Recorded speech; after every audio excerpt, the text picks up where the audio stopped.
Hello. Hello, can you hear me? I can hear you. Can you hear me? I can hear you. We've not gone on the air yet.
Hello, hello, hello, everybody. My name is Tom Burns. Oh, hang on, I've got volume on.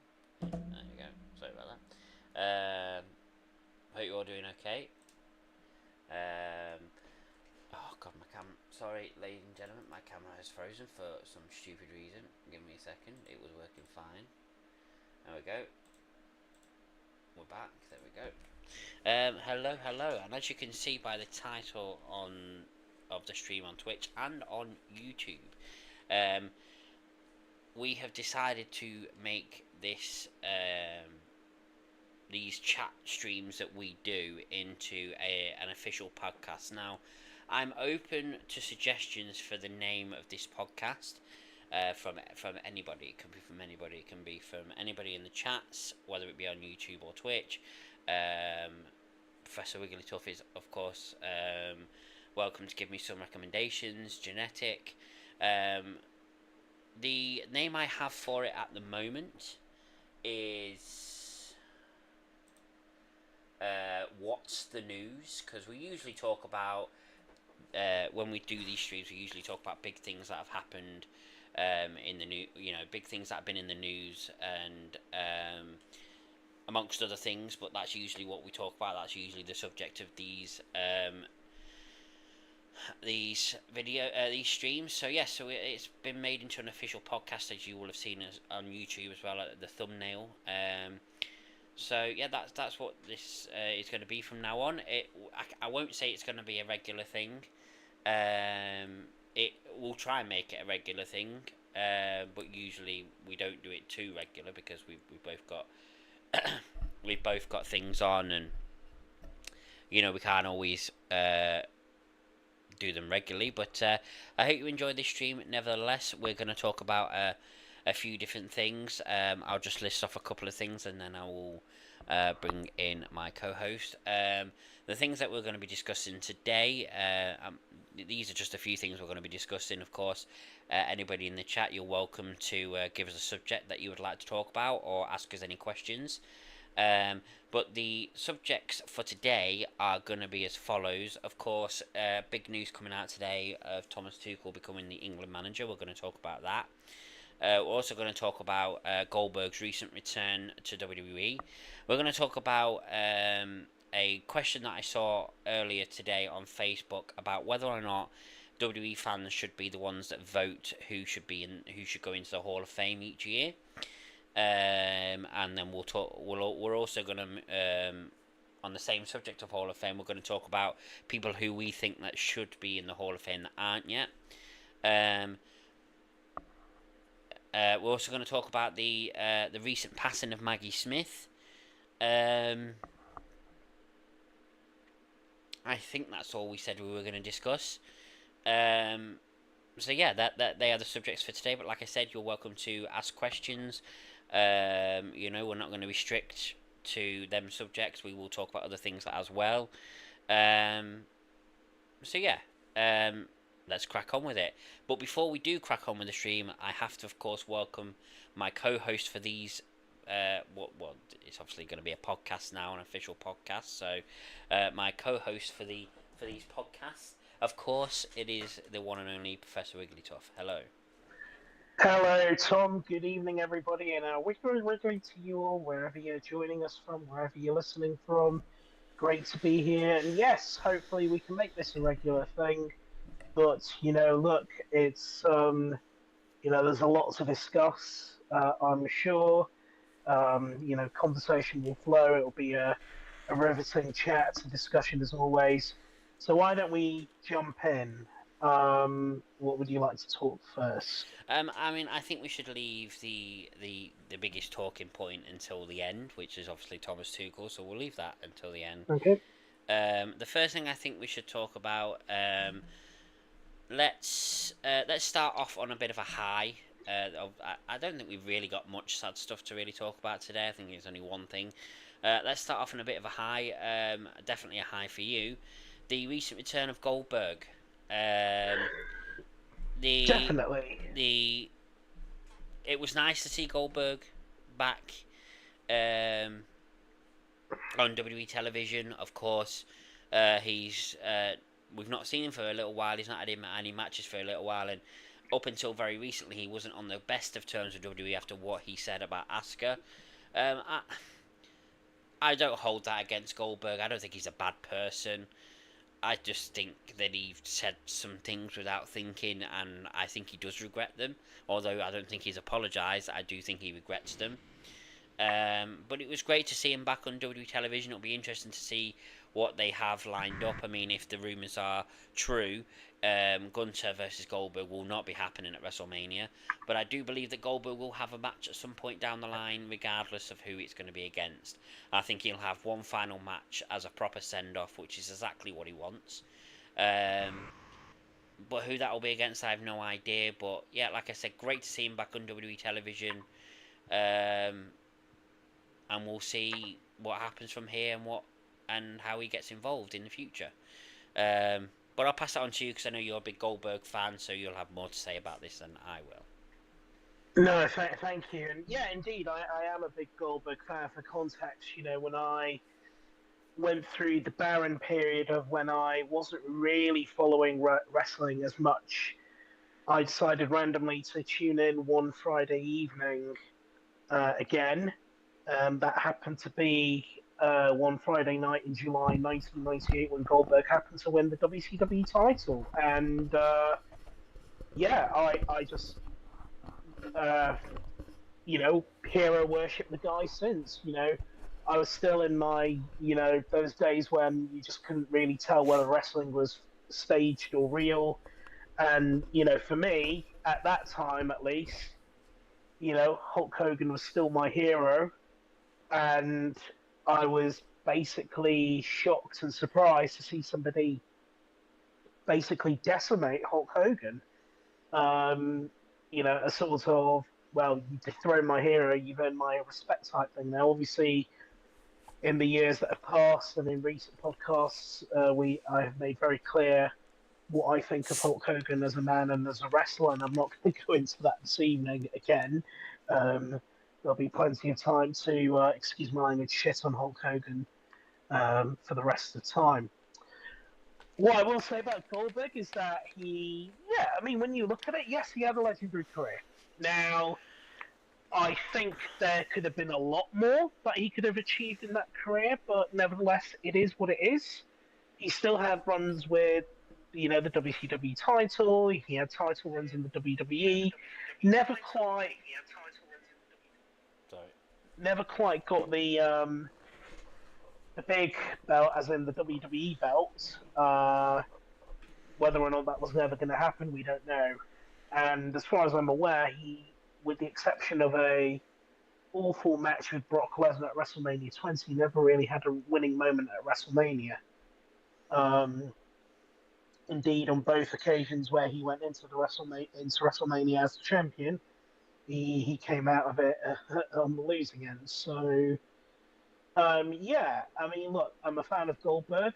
Um, I think if you follow wrestling closely enough from his time at WCW and WWE, he's had beef with a number of superstars, whether it's Hulk Hogan, Kevin Nash, Scott Hall, Bret Hart, as we know, Chris Jericho, Triple H, even Brock Lesnar, and look, clearly something happened in the last couple of years or so that meant the relationship between himself and WWE soured.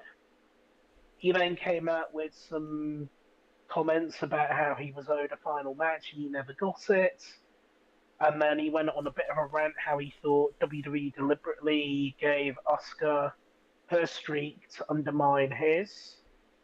And, he appeared to kind of throw shade on Asuka, whether or not he did it deliberately out of spite or whatever, mispronouncing her name.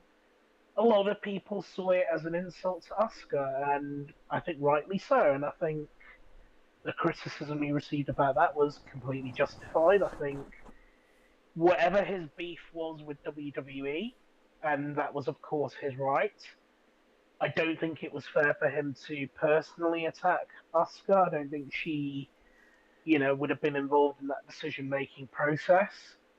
And indeed, I don't understand why he would have felt in any way threatened or undermined by that because when all is said and done, Goldberg was still very much a main event player and has been ever since he returned to WWE. He's been thrown into big feuds, despite, as I said, being on the losing side of some of those matches. He's always been a main event attraction. As I said, he went into 2 WrestleManias as the incumbent Universal Champion before losing. He's main evented events with the likes of Brock Lesnar, a botched main event with The Undertaker. He had a world title match with Drew McIntyre. He's had a shot at Bobby Lashley. Who else has he fought in recent times? Roman Reigns, of course. Well, So you can't forget that that amazing match between him and Undertaker. yeah, I Oh, mentioned did you? Oh, sorry, I didn't hear you mention it. uh, an awful match. He of course had 2 main event title wins one against Kevin Owens at Fastlane and one at Crown Jewel against Bray Wyatt. So it's not as okay, yeah, sure, he's not headlined and had a winning moment at WrestleMania with the title, but it's not as though he's been given a bum deal.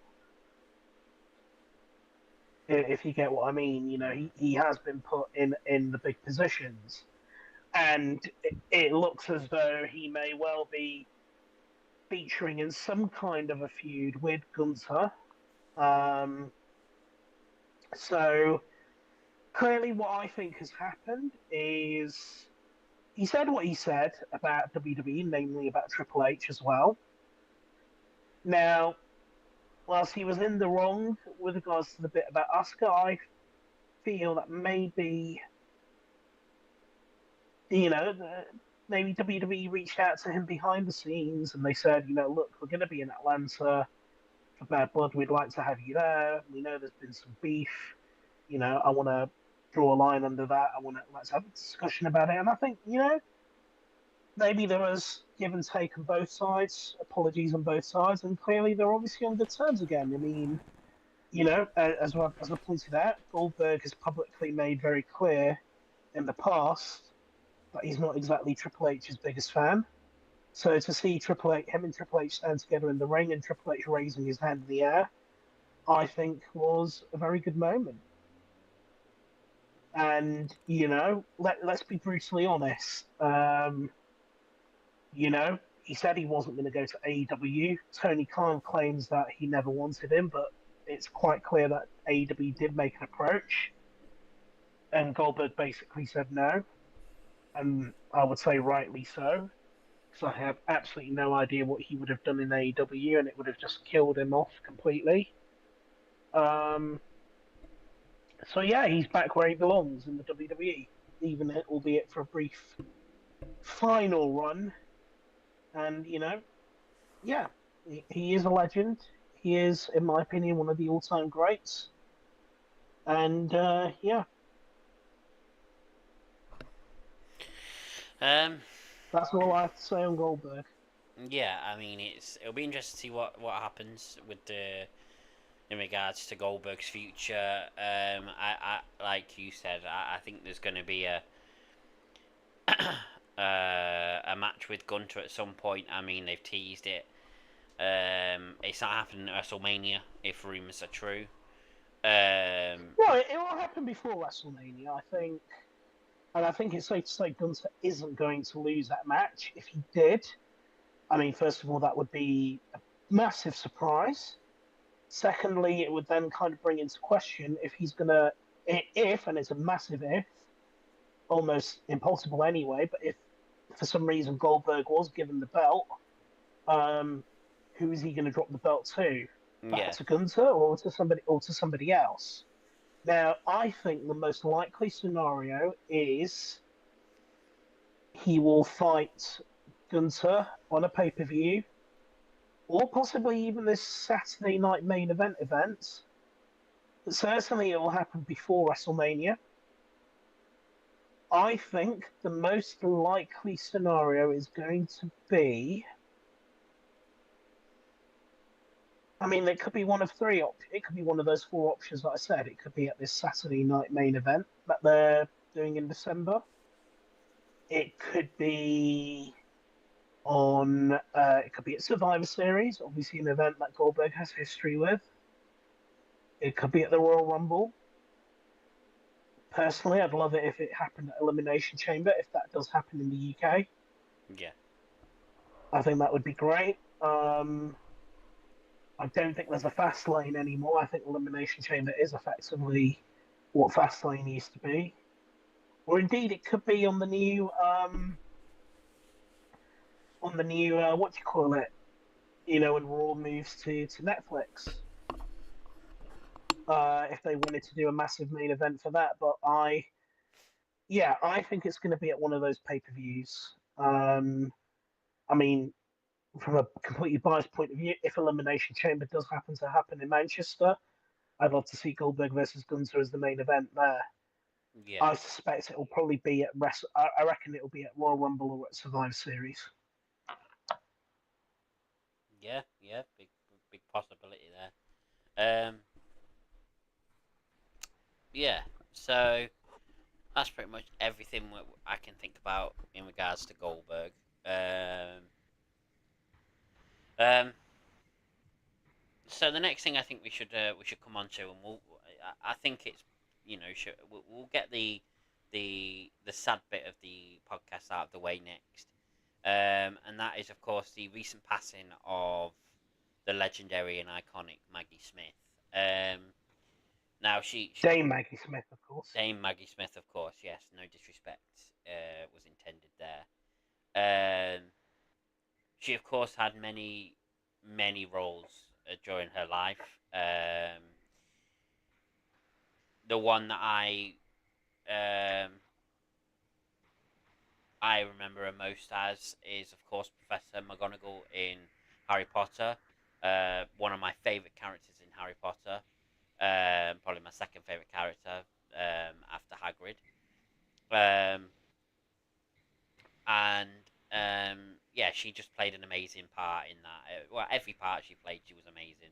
Every part I saw her in, she was amazing, and it's such a big loss for the film industry and for the British film industry. I don't think it's too far to say that she's a national treasure here in the UK. Um, you know, very sad. I was gutted when I found out. I mean, she was what, nearly 90. She had a good innings. And obviously still very sad. Like I said, I was gutted. It took me over 24 hours to think of a fitting tribute to write on on my Facebook page. I didn't just want to write a half-assed, just rest in peace Maggie sort of thing. I wanted to write something, um, meaningful and something that was a fitting tribute to such an icon. And I hope I did her justice with the tribute that I did give. Um, you know, it's the very least that she deserves. But yeah, that that's all I really have to say on it. It's just a very very sad loss for the film industry in general, the British film industry. Um, No, of course. I mean, if I can jump in there yeah, of and course. add my point. I mean, obviously, lest we forget, Dame Maggie Smith twice won an Academy Award. She won one for Best Actress for the prime of Miss Jean Brodie in 1969, and for Best Supporting Actress for California Suite in 1978. And was nominated for Oscars numerous times after that. I believe for a further four times. I think the most recent one was for her role in the movie Gosford Park in 2001. She was definitely one of Britain's greatest actors, a national treasure, as you said, and one that was known to many generations over many, many films. I mean, I admit I've actually not seen the two movies for which she won her Oscars for. My earliest memory you know, um, Dame Maggie Smith was actually in Sister Act and Hook, in Hook, where she played the character Wendy, and Sister Act, where she played the Reverend Mother of a nunnery. Other movies as well, apart from obviously the one that I think a lot of young people today most remember her for, the Harry Potter series. The Best Exotic Marigold Hotel and its sequel.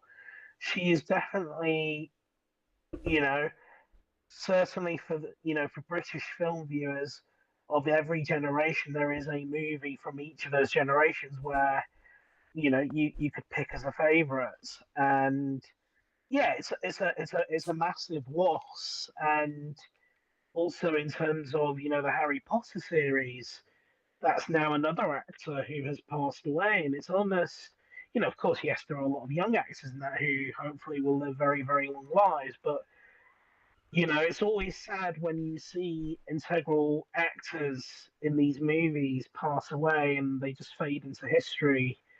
And it's their work that will survive them and that will live on. And she will live on in her movies. And as I said, she did a wide range of performances.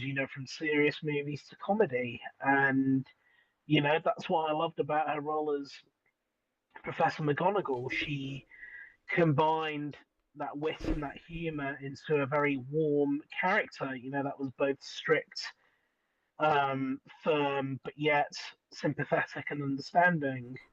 Um, and yeah, certainly someone that will be very, very much missed, and someone who I regret I never had the chance to meet. Um, she was a great actress, and rest in peace, Dame Maggie Smith. My condolences to her family, to her friends, and to her many fans all around the world. And just reading in the chat, Genetic ACGT saying she was great in Sister Act. Haven't seen Hook in a long time.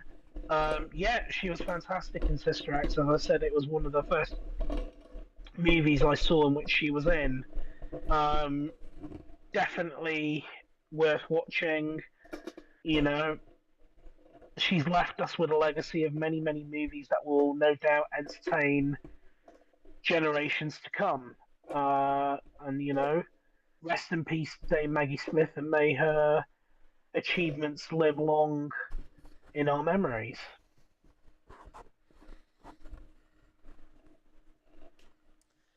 Sorry, I'm just having mic issues here. Not Uh, to worry, not to worry. I'm I I wanted to raise another point. It was just alluding back to what I mentioned about. I briefly mentioned in our Goldberg discussion which is the possibility of a premium live event being held in the UK and potentially in Manchester. Now, obviously, as you all know, Tom, and others may know, the WWE are currently on the UK tour. They're performing in Manchester tomorrow evening at the new arena that's been constructed next to the city, Manchester City's ground, the Etihad. There are some rumours swirling around, depending on what channels you follow and who you're listening to. There are some rumours that have been swirling around that include the possibility that Elimination Chamber may be held in Manchester, and that there is a possibility that due to a new deal that the WWE is striking with Manchester City, that they are looking at the possibility of hosting WrestleMania at the Etihad Stadium in Manchester. Now, I have to kind of be very skeptical about the latter bit because ultimately, I think if the WWE did want to bring WrestleMania abroad and they want to bring it to the UK, hopefully for the first and not the last time, I think they would want to do it at Wembley Stadium. Now, if it is a case of, for whatever reason, logistically or whatever, that Wembley Stadium is not realistic, I have no doubt they will look at other stadiums, possibly the Olympic Stadium in London, possibly the Etihad, possibly Hampden Park in Glasgow. But I also think there is a possibility they are looking to host an alternative event at the Etihad, and that well could be Elimination Chamber next spring. It could well be another event at some point further down the line. But nevertheless, it is quite clear that the WWE and Manchester City have now formed a close relationship. Cody Rhodes was having a tour of the Etihad yesterday. Um, so yeah, your thoughts on that, Tom? Just give me a second. Sure. Just to let you know, your screen has Yes, frozen. I know. I'm trying to sort the mic out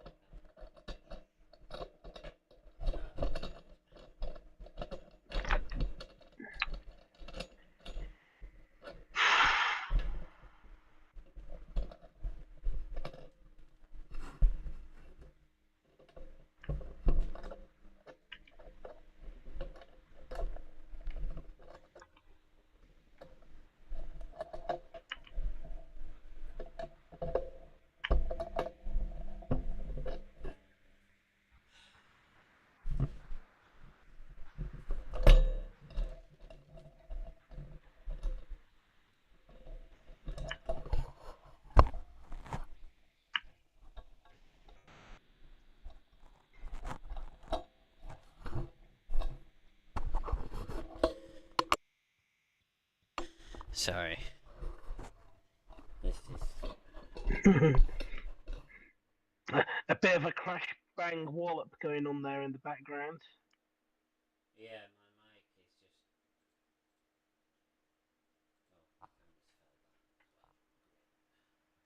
Oh, sorry, ladies and gentlemen.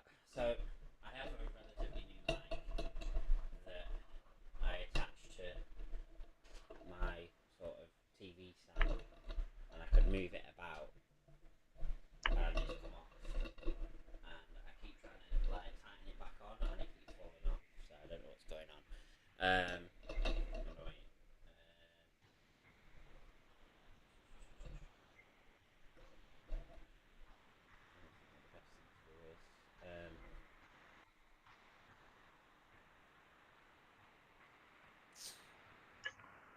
Right. There's only one thing I can do for now. I'll try and sort it for the next stream.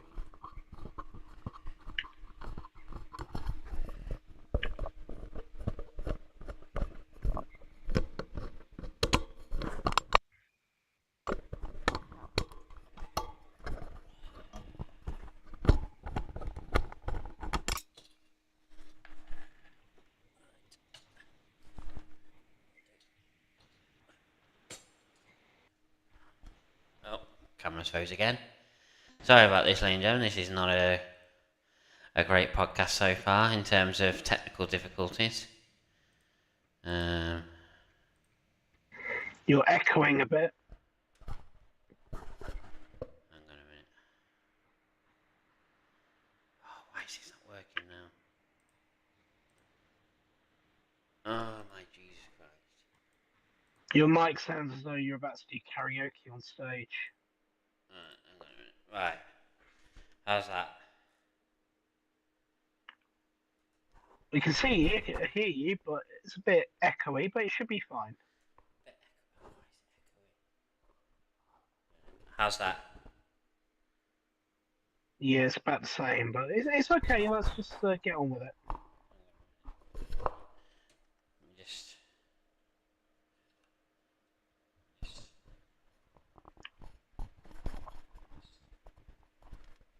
hello, hello, hello. Ah, that's better. Oh, you faded out a little bit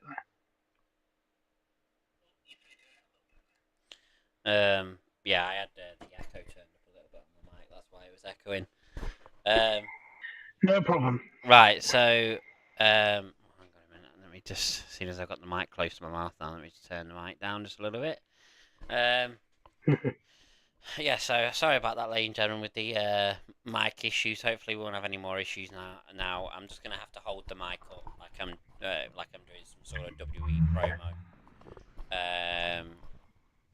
Because what it's attached to it won't stay on my desk at the moment. So I will try. I will sort it for the next stream.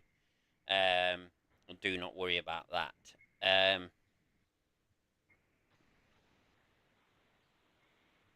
So yeah. The potential of a WrestleMania at the Etihad or Elimination Chamber being at the Etihad. Obviously, being a United fan, I would rather they steer clear.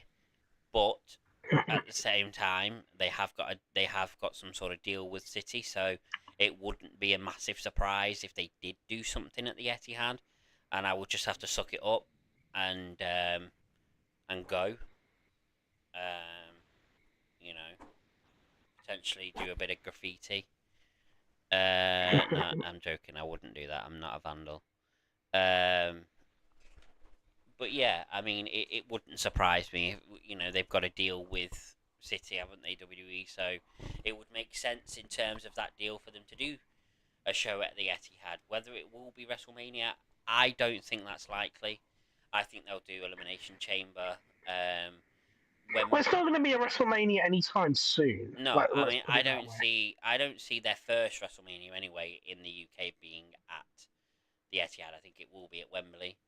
But I do think they'll come back if they do a future WrestleMania after the first one. I see that being at the Etihad. I That's what I believe, but I do believe the Elimination Chamber could be at the Etihad. The only issue with it is that obviously the Elimination Chamber is either going to be late February or early March. Meaning that the football season will still be well underway. So the Elimination Chamber may clash with um,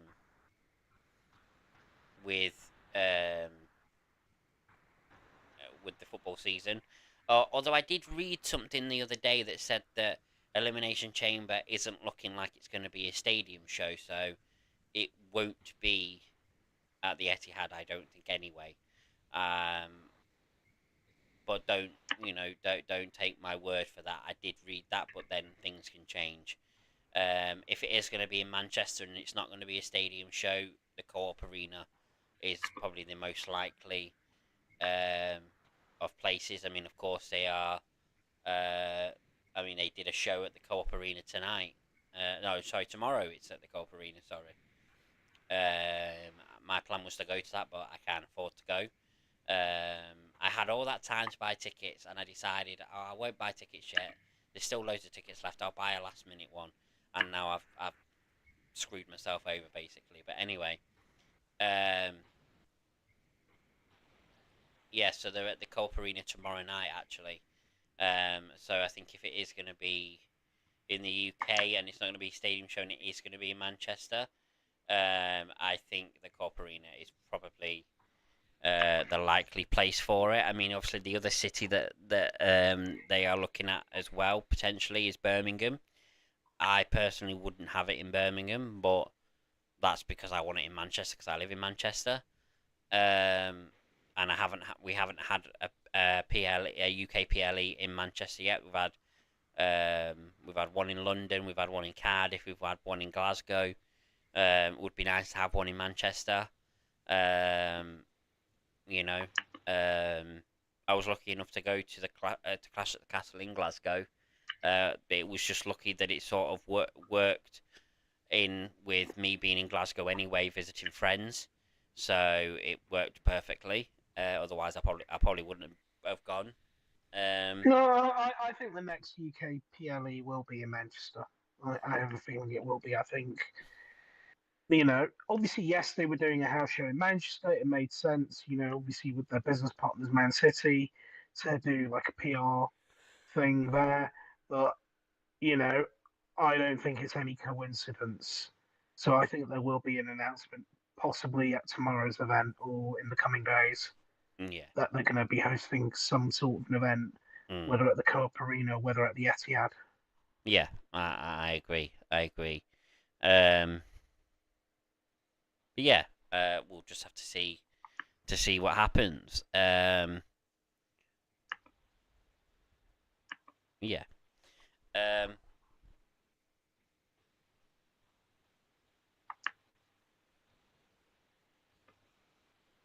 yeah. So um, before we move on to the next subject, I just want to touch on something um, that I just wanted to bring up. So as you all know, the last time you saw me on stream was my 12-hour charity stream. I want to apologise that I didn't do the full 12 hours. That was out of my control. My computer decided to take an absolute massive shit when it got to just over the 11th hour. I did not end the stream. My computer took a massive shit and completely froze like I've never seen it before. I shit myself, to be honest, thinking my PC was breaking on me. It didn't, clearly. Um, but I do want to apologise about that. I was quite wide awake. I mean, I'd done my stream during the day, which I think is better to do. And I would have made it to the 12th hour quite easily. Um, but my computer had different ideas. So I just wanted to let you know and apologise for not doing the 12 hours. I wanted to make it clear that it wasn't my doing. I didn't just randomly end the stream because I couldn't be bothered to do any more of the stream. It really wasn't like that. I would have easily done the 12 hours. It was just my PC decided just to be like, no, I'm not working anymore. So yeah, I just wanted to bring that up. I also wanted just to quickly touch on what was it I wanted to say now? God, that's gone out my head all of a sudden. Um,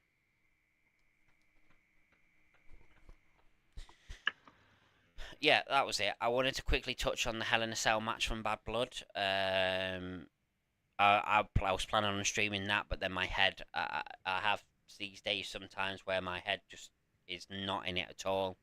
Um, you know, I suffer from bad mental health sometimes, and it was one of them days.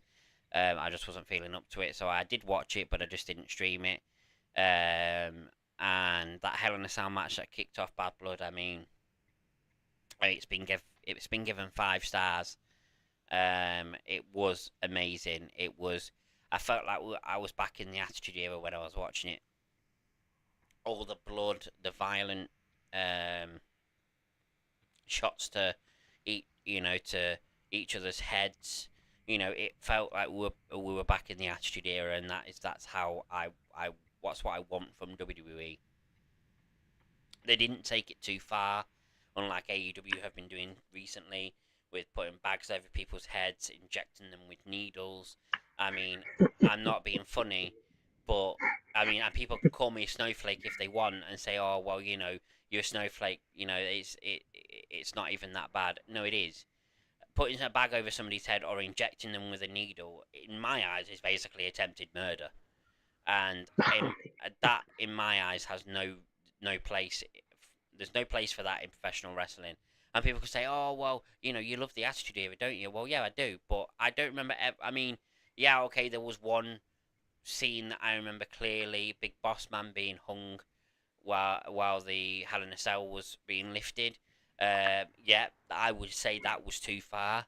But apart from that, there wasn't really any other scenes that I remember that were attempted murder. I think AEW are just trying too hard, but I'm not going to get into the whole I AEW. mean, I was going to mention there was a bit where after Halloween Havoc in 1998 when Hulk Hogan beat the Ultimate Warrior by disqualification, not by disqualification, but with some help from his nephew Horace Hogan. He then doused the Ultimate Warrior with petrol and was going to set him on fire before he was stopped by security. I mean, I don't want to make any jokes, but I think you can probably guess, given that I'm not a fan of either Hulk Hogan or the Ultimate Warrior as wrestlers and as human beings, yeah, yeah, what AEW were doing is just it's just ridiculous. It is. It's even if it's in the name of entertainment, it was just ridiculous Yeah. because something there is scope for something like that to go very, very, very badly wrong, I mean, and Yeah, exactly. I and mean, injecting somebody as well. I mean, mm, that's not even attitude era. That's just that's just like I said, it's attempted murder. yeah. I mean, look, Um, I I I'm not a massive fan of AEW. As most of you will be aware. I mean, I don't make no bones about it. I say it as it is. I'm not a massive fan of AEW. Haven't been for a while. Um, and I just think they're trying too hard. They're trying too hard to be edgy, and to be this alternate sort of company where if you want more violent stuff, go watch AEW. They're trying to cater to the older fans, to the Attitude Era fans, and what they're doing is they're not actually doing that. They're not catering to um, they're not actually catering to the Attitude Era fans, because Attitude Era fans don't want people being injected. They don't want bags over people's heads. I mean, yeah, okay, we want more violent matches and stuff like that, but violent matches like what that Hell in a Cell match was like at Bad Blood. Nothing in that match was too far. There was a few shots to the head with certain things. You know, CM Punk rammed headfirst into the Hell in a Cell. That's just what happens in a Hell in a Cell match. They use the Hell in a Cell to their advantage. Um, there wasn't anything that went too far. You know what I mean? The only thing that nearly went too far was when CM Punk tried to gouge Drew McIntyre's eye out with the leg of a table. That was going. It wasn't too far because he didn't actually do it. But if he'd actually connected, it would have been far too far. But obviously he didn't. It was a great match, and it showed that you don't need needles and bags to put on a good match. You know, you just need two great wrestlers who know how to tell an amazing story. That's all you need. and you know Um, what the truth is? The truth is, AEW, for all its criticisms, it does have the money, it does have the resources, and there are some good wrestlers they have on their roster. It's just, like the problem with AEW, they're a bit like a football team that blows hot and cold. When they play well, they'll give you a sensational result, and then every other time they just way off the mark, fall, way off the mark. And yeah, I just don't get it with AEW. I just really don't get it sometimes. I can't remember the last time I watched it with any sort of gusto. As you know, I am very much a big fan of Hikaru Shida. I only really tune in when she's around, and she doesn't seem to be around very often. Now, obviously, I can't comment on as to why that is, but yeah, yeah, it was a good Hell in a Cell match between Drew and Punk. It would appear that for now, at least, that is the end of their feud. Um, yeah, we'll see what the future holds I for mean, both men. yeah, I mean, Drew is out for a little while. If rumors are true, which makes sense because he needed 16 staples in his head after the match with CM Punk. CM Punk has been written off TV because he won't work Saudi. He said before he came back to WWE, he made no bones about the fact that he thought he made no bones about how he felt about the Saudi shows.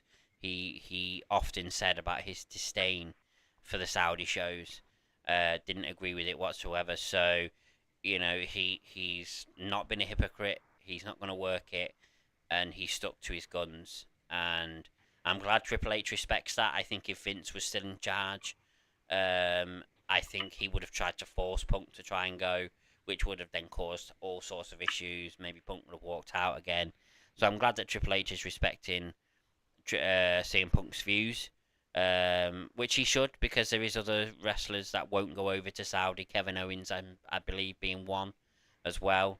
He won't go over to Saudi. He doesn't agree with the Saudi shows. Um, I believe he's. I'm starting to question myself on that now. I think maybe Kevin has been once, but I'm not 100% sure. Um, I don't quote me on that. Genetic says, yeah, AW does sometimes make me cringe. Yeah, it can be very cringy. But yeah, I just wanted to touch on that Hell in a Cell match. I believed it deserved a mention because of how good it was. One of the best matches I've seen in WWE for a while. Um, and we'll see what both men do when they come back.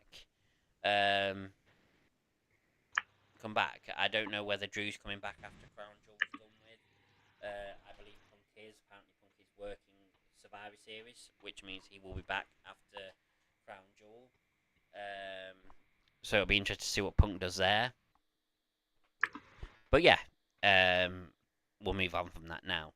Um, but sticking on the subject of wrestling, um, I mentioned earlier when we were talking about the subjects that one of the subjects I wanted to talk about was, well, first of all, a question that I saw on Facebook earlier, which I sent to my co-host, and we did talk about it off stream, but we're going to talk about it more in depth here.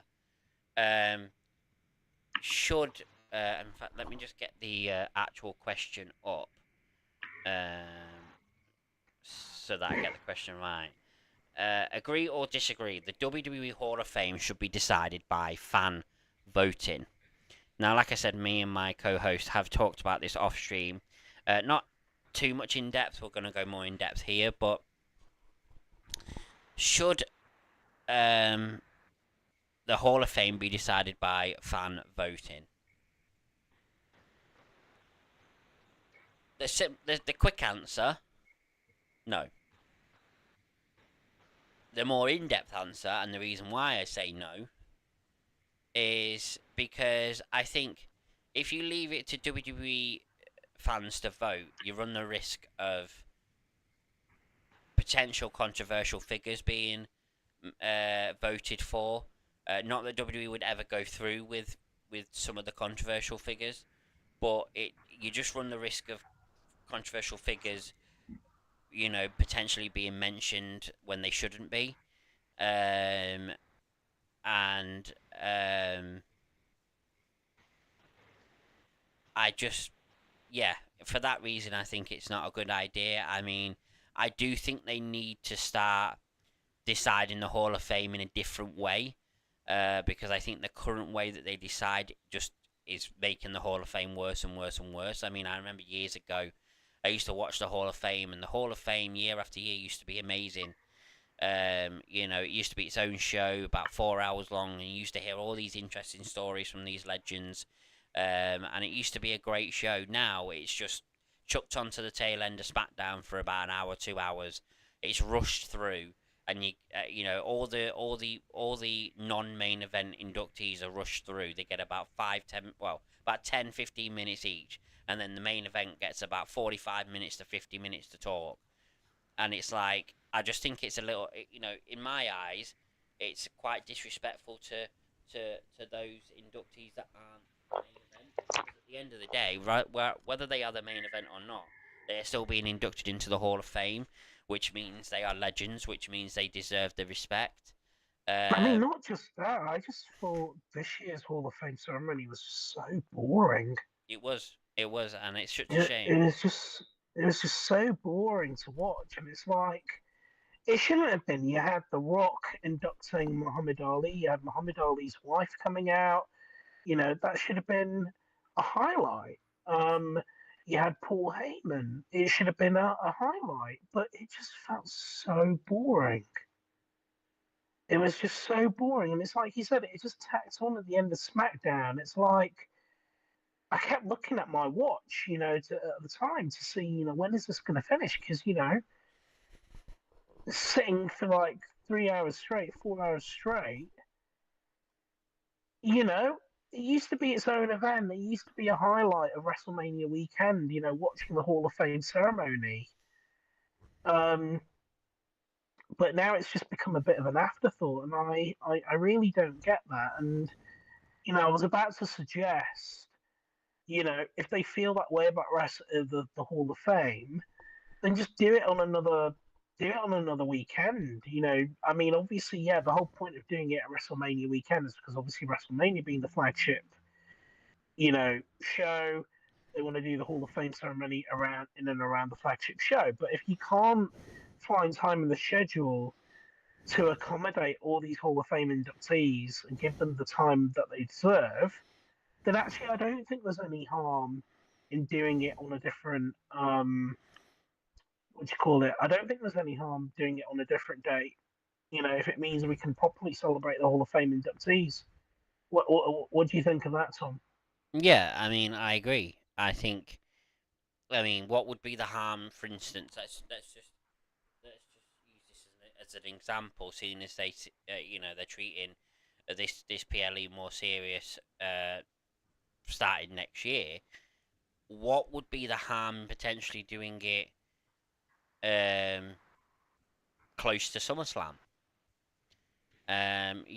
Potentially the week. Let's just say, obviously SummerSlam's going to be 2 nights starting next year. Or is it starting next year, or is it year after? Yeah, yeah. I think next year. Next year, right? Okay. So SummerSlam's going to be 2 nights. They're obviously taking SummerSlam a lot more seriously. It's basically their WrestleMania of the summer. So why not have the weekend before SummerSlam, have the Hall of Fame induction ceremony then on the Saturday before, a week before the first night of SummerSlam? I think that would work perfectly. And then um, have the inductees appear on the first night of SummerSlam or the second night of SummerSlam. I think that would work fine. It gives them their own show. You don't have to rush through anybody's speech. Everybody gets the respect Or they maybe, or deserve, maybe, and it and it or and it maybe and here. it's done. I understand that around WrestleMania the schedule is very busy. I mean, you've got Monday Night Raw, Mm. then you've got NXT, then Wednesday, Thursday you've got the Wednesday, Thursday you have night. Well, I think that's just how it works. Night one and night two of the NXT pay-per-view before WrestleMania. Then Friday you've got SmackDown. Then Saturday you've got night one. Sunday you've got night two. I get that it's a jam-packed week. There's no day free, but it doesn't mean that you Okay, just you just put the Hall of Fame on the end of SmackDown and treat some of the inductees with really, with disrespect by rushing them so through here, their here's speech. well, actually, here's my idea. Am I right in saying now they do the Royal Rumble in January or like first week of February? Yeah, Then shortly after that, they do the Elimination Chamber. I think Elimination Chamber scheduled for February, isn't it? End of yeah, February or again first week of March. So that means they pretty much got the entire March empty with no pay per view. Why not do the Hall of Fame ceremony in March and then at WrestleMania present them to the crowd at WrestleMania again?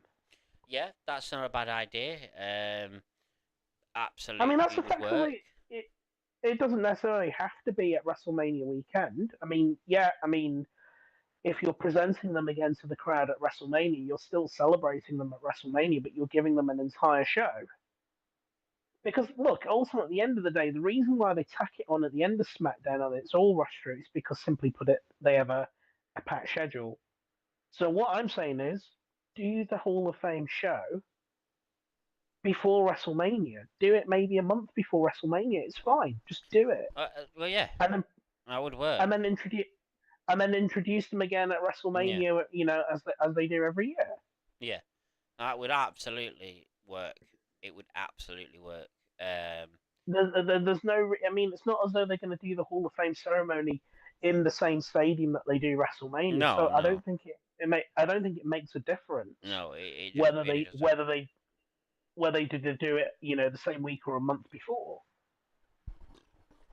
No, it doesn't really I matter. actually think that would work, and I think it'd be better. It'd be better to do it on like a Saturday evening, Mm. you know, like a 3 hour event or something, you know, with the fans, you know, proper stories, proper introductions, proper segments, or you know, combine the Hall of Fame ceremony with the Slammy Awards if they really want to do that. I mean, another alternative would be to do it at the end of the year, you know, so in the period where there's December, where there's no PLE going on, you know, do the Slammy and the Hall of Fame then. But then obviously the drawback is if you do that, when do you present the Hall of Fame class? So do you just present them at the next WrestleMania? I mean, could be done, but I no, but I think the idea of doing it before the WrestleMania weekend is actually a better one Yeah, because you know I want to hear stories from these people. yeah, I exactly. want to hear. I want you know it's a great way for us to learn a bit more about them. Yeah, exactly, and that's my argument. These people need to be given more time, and the fact And then that if it yeah, if it's a case of they're just going to rush through these people, then you might as well just not do a ceremony. Then you might as well, well just present them their awards at a private ceremony at WWE HQ, have a photograph, and that's it. exactly. Or if you're just gonna rush through them and only have the main event as like the one that has the most time, then just have one inductee per year. If that's what you're gonna do, but then that would be awful. You know, it wouldn't there wouldn't even really be a point of doing it. So it does need to be its own show again. It absolutely does need to be its own show. But Genetic has said, going back to what we said about should the WWE fans be the ones that vote people into the Hall of Fame, he said, can WWE do an electoral college system? So, just for clarity, the Electoral College is basically like how they have in the presidential election, where each state has a certain number of votes, and they're allocated those votes in terms of the size of the state. So, for example, California would have more votes overall than, say, a place like Arkansas in terms of population. But in order to make it a more balanced and a more nuanced election, so it's a fair representation, they give them what's called an electoral college number of votes, so they all effectively carries the same weighting. Now, I think ultimately that really wouldn't work in WWE, and I think it goes down. There's two reasons, one of which Tom's already mentioned. The first reason I would say is that the WWE fan base is just far too broad to kind of just leave it open ended as to who's going to vote for who. Now, one way of doing that could be for WWE higher ups or some kind of a committee to kind of do a short list of people who they think should go in the Hall of Fame in that particular year, and then allow fans to vote online over a certain period as to who's going to get in. But again, you know, that makes it open up to criticism, it's open up to vote rigging, it's open up to all sorts of issues. I think the the point that Tom made is a valid one. That if it was left entirely up to fans, you'll get those who will just put forward names like controversial individuals who we shall not mention, who in any sense of the any sense of the word will not should not be in there. And of course, WWE would have the right to veto it, but nevertheless, giving fans that much discretion on this would be problematic. Now, I don't know exactly how the system works in WWE and how exactly they do their decision making, but I think having a committee purely for the Hall of Fame, a bit like how you've got the at the Academy Awards, you have the Academy, as it were, comprised of WWE executives, comprised of WWE Hall of Famers, comprised of journalists from wrestling, and maybe representatives of fans committees, all having an input as to who should be in the Hall of Fame each year. I think that would work. But again, I don't think this is some kind of long drawn out process that the WWE does. I don't think it's like the British family, the British royal family honour system or anything like that. I think it's just a case of, who does WWE feel should go in that year? They'll just pick up the phone, ask the person, "Do you want to be in the Hall of Fame?" And they'll either say yes or no. I think it's as simple as that. I don't think it's a long drawn out process. And look, ultimately, I'm also, I'm not a massive fan of these Hall of Fames, as it were. I mean, again, I'm not wishing to sound anti-American. It is a hall. The notion of a Hall of Fame is a very, very um, American concept. I don't necessarily think it carries. Yeah, there are some wrestlers who aren't in there. We don't necessarily think any less of them because they're not in there. There are some that are in there that shouldn't be in there. And then you've got ridiculous things like the celebrity wing that has, again, controversial individuals I will not mention, who absolutely should not be in there. And to me, that's what denigrates the value of the WWE Hall of Fame. When on the one hand you've got Muhammad Ali, and on the other hand you've got Mike Tyson. When you on the one hand you've got somebody like, I don't know, Stone Cold Steve Austin, and then you've got Donald Trump. It's like that is, that for me in a nutshell. Um, that for me in a nutshell just kind of, I don't take the being brutally honest, I don't take the WWE Hall of Fame that seriously. But the reality is, and I remember quoting a wrestling journalist who said this about Sting when he was inducted in the WWE Hall of Fame. The fact that the WWE still to this day is the biggest organization in pro wrestling, it is effectively the de facto Pro Wrestling Hall of Fame. Now, there is actually a Pro Wrestling Hall of Fame itself, but none of us pay attention to that. No, none of us tune in to watch that. None of us know about who's inducted which year or what. Ultimately, the WWE's Hall of Fame is wrestling's Hall of Fame. They are the biggest wrestling company on the planet. They will be for a long time yet. So if you are recognized by them by being in their Hall of Fame, you have effectively made it in the wrestling business, for better or for worse. And yeah, I think that probably will lead into the next topic on the Hall of Fame that you want to discuss. Yeah, I mean, I will say that um, I am the same as you. I don't really take the Hall of WWE's Hall of Fame very seriously anymore because it's hard to.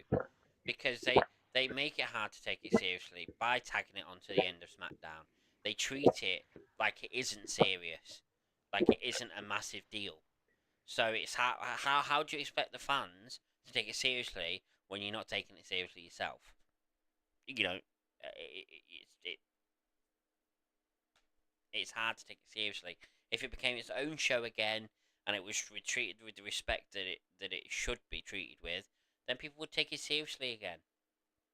But anyway, um, that leads us nicely into the other part of the Hall of Fame subject that I wanted to talk about, being who.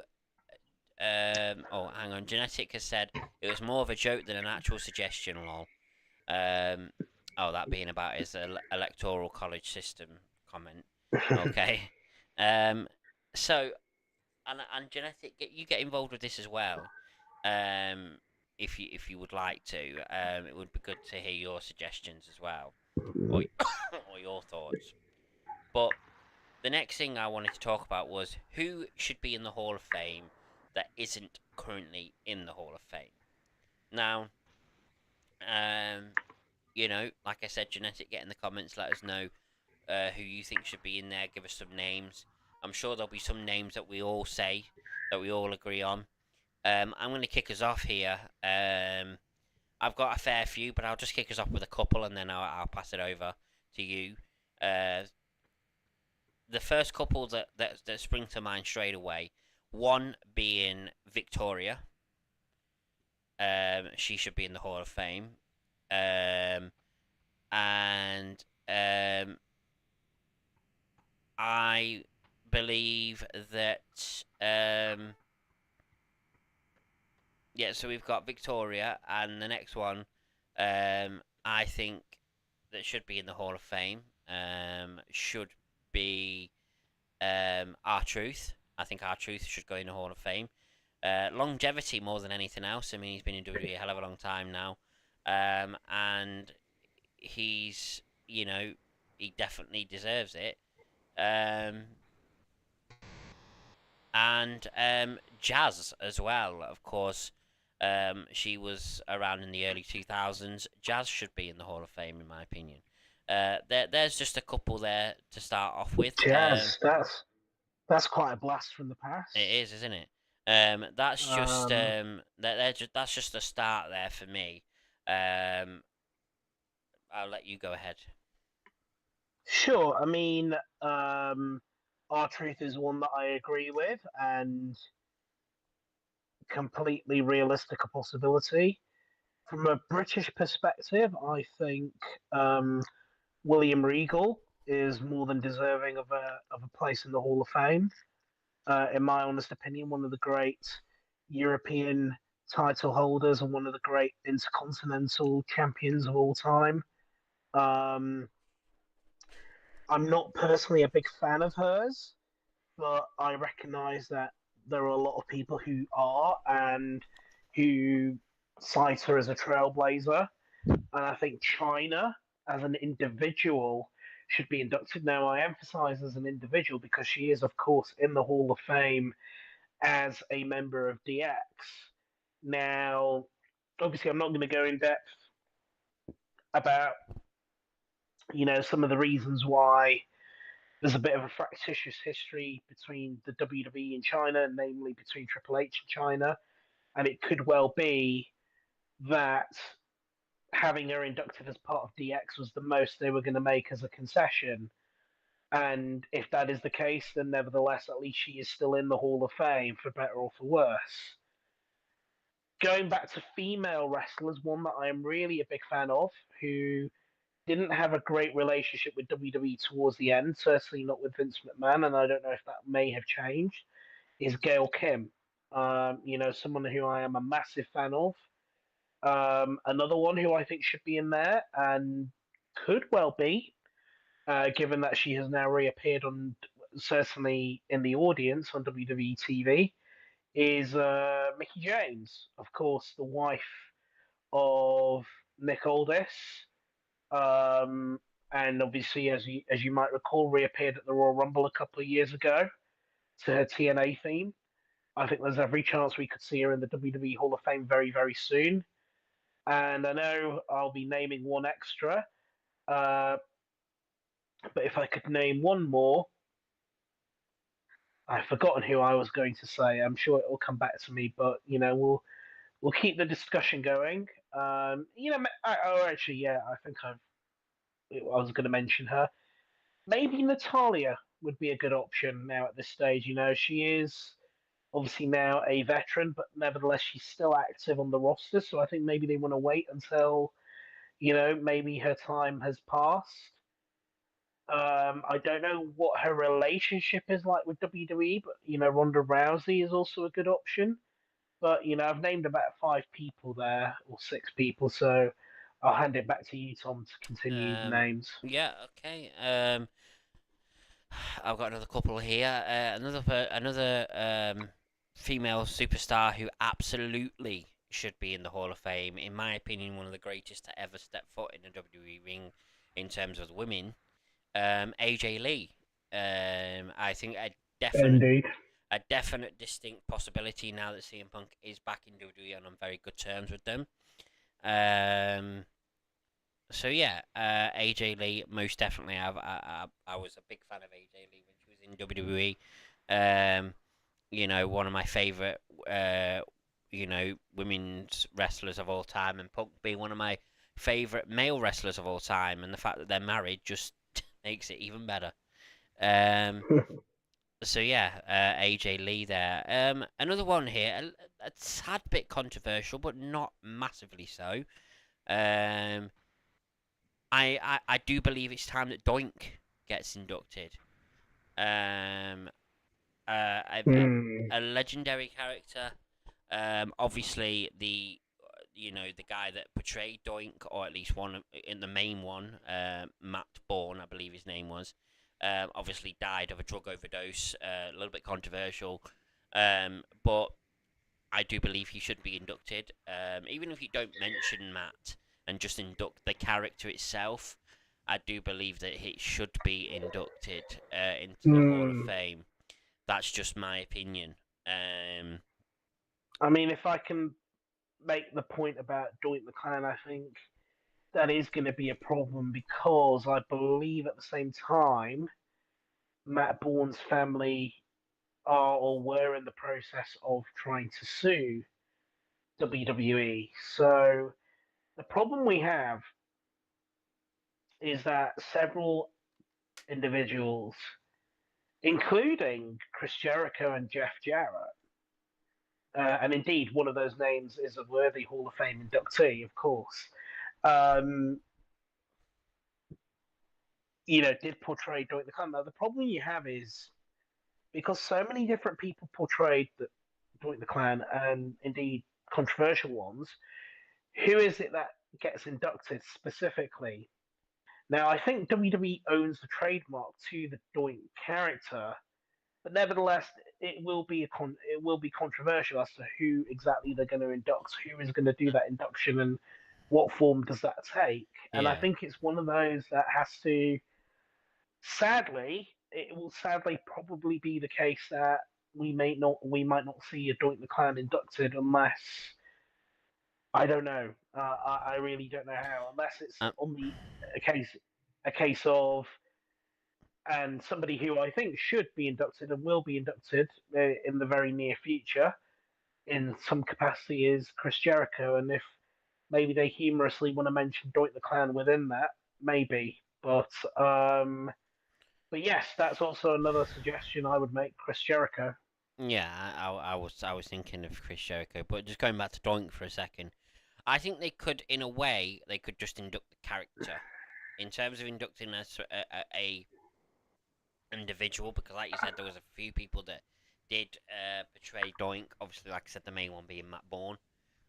Um, I mean, let's look at I yeah. think that the character um could be inducted, and maybe somebody, like a higher up, like Triple H or something, could just come out and say a few words about Doink and say, you know, the character of Doink is in the Hall of Fame, and just say a couple of things about how legendary Doink the Clown character was, and then just leave it at that. You know what I mean? It doesn't need to be a massive thing. I understand it's controversial, but I do believe that the character is legendary enough to be in the Hall of Fame. Yes, it's going to be a very difficult thing to do, but I do think it's possible in that way. But will it ever happen? It's unlikely, but it's just one that I would like to see in the Hall of Fame. So overall, let me count this. So we have one, two, three, uh, four, five, six, seven, eight, nine, 10,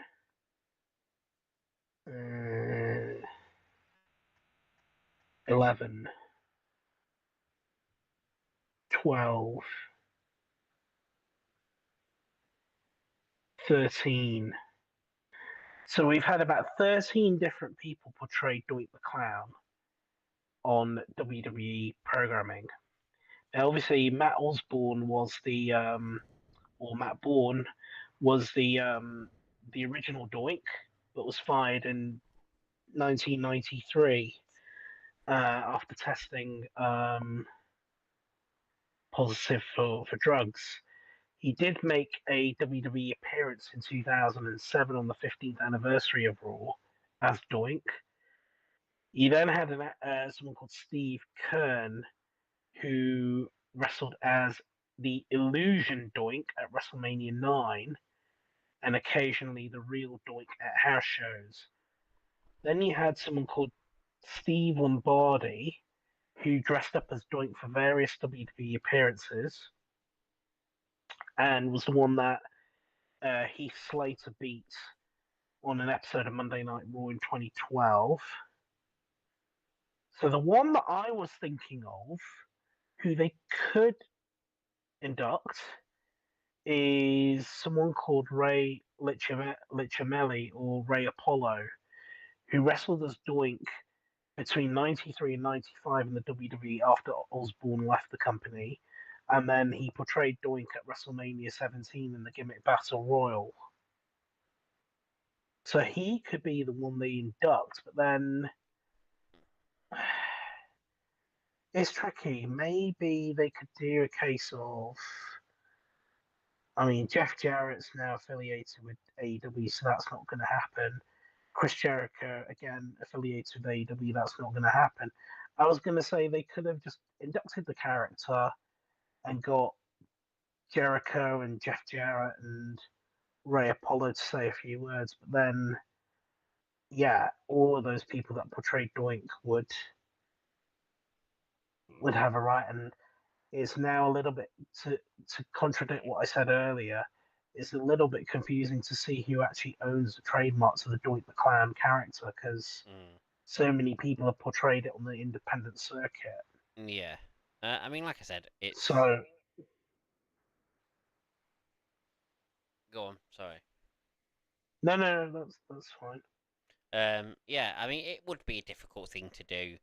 I think if they ever did do it, I think the only way to do it would just be to induct the character, and that's it. Potent.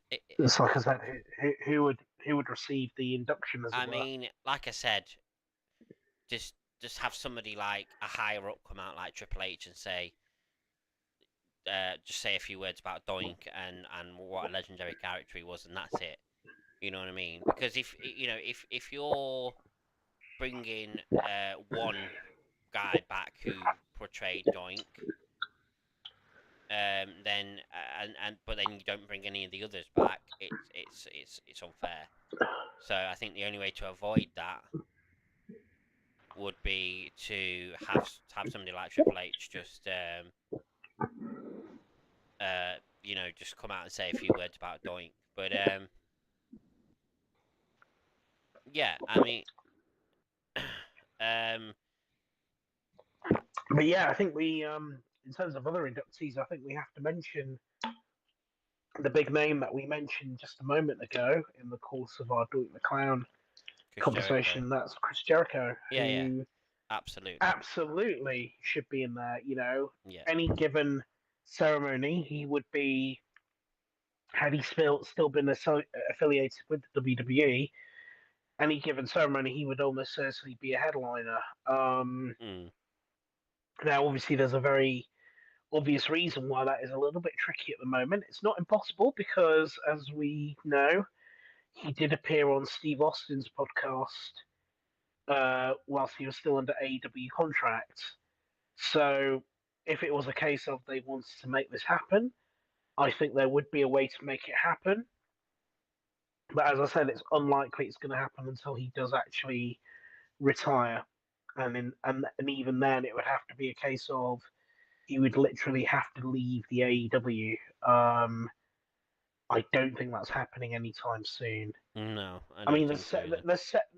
there's several people in, you know, there's several people there in AEW, former WWE stars, Brian Danielson, Mm, Christian, Christian Cage, John Moxley, who are Hall of Fame material. absolutely. Soraya, Hall of Fame material. Um, Samoa Joe, Hall of Fame material. Absolutely. Uh, Taz, yeah, I'd put Taz in there. Even Tony Schiavone for his work in WCW. Yeah. But I don't think Tony Schiavone will be in there anytime soon. Taz, I think it's unlikely. But the other names that I mentioned, absolutely, Yeah. absolutely could and should be in there. Um. Um, I realise there's some big names we still haven't mentioned, like obviously Sid, whose name always pops up in these conversations. And as I said to you privately, but I'll say it here on air, I think with Sid, probably the reason why he wasn't immediately thought of was because whilst he was memorable, he was not viewed as an iconic superstar. He had title runs, but he was more often in that position because he was a go-to big guy. Um, he wasn't anybody I would consider the face of the company, as it were. He was never the face of the company. He was never a Shawn Michaels. He was never a Undertaker. He was never a Hulk Hogan. He was never a Bret Hart.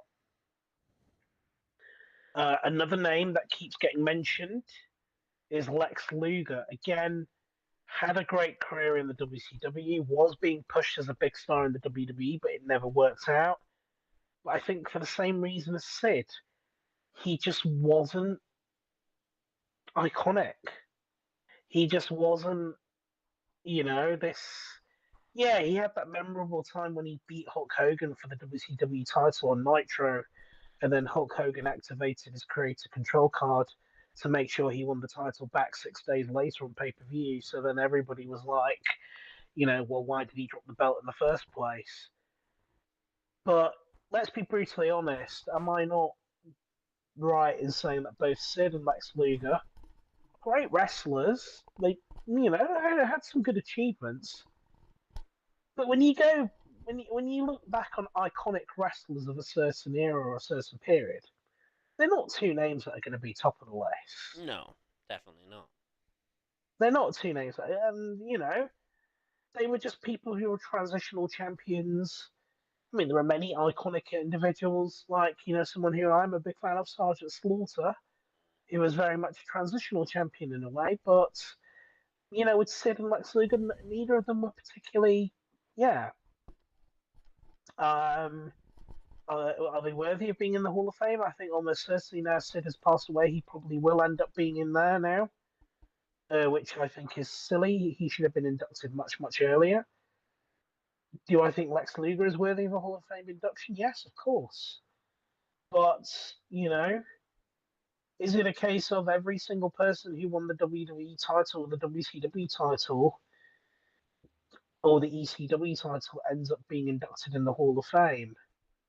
Where do you draw the line? How do you define who should be and who shouldn't be? Yeah. Because if it's a case of that, then there's so many people that should be in there Mm. that haven't been in there. I mean, I'm just trying to think off the top of my head who else ought to go. Sorry, excuse me, just yawning there. I can't think off the top of my head any sort of retired WWE superstars who haven't been in there who should be in there. I mean, unless you can point any out to me. I mean, I've got um, I've got a couple more names. I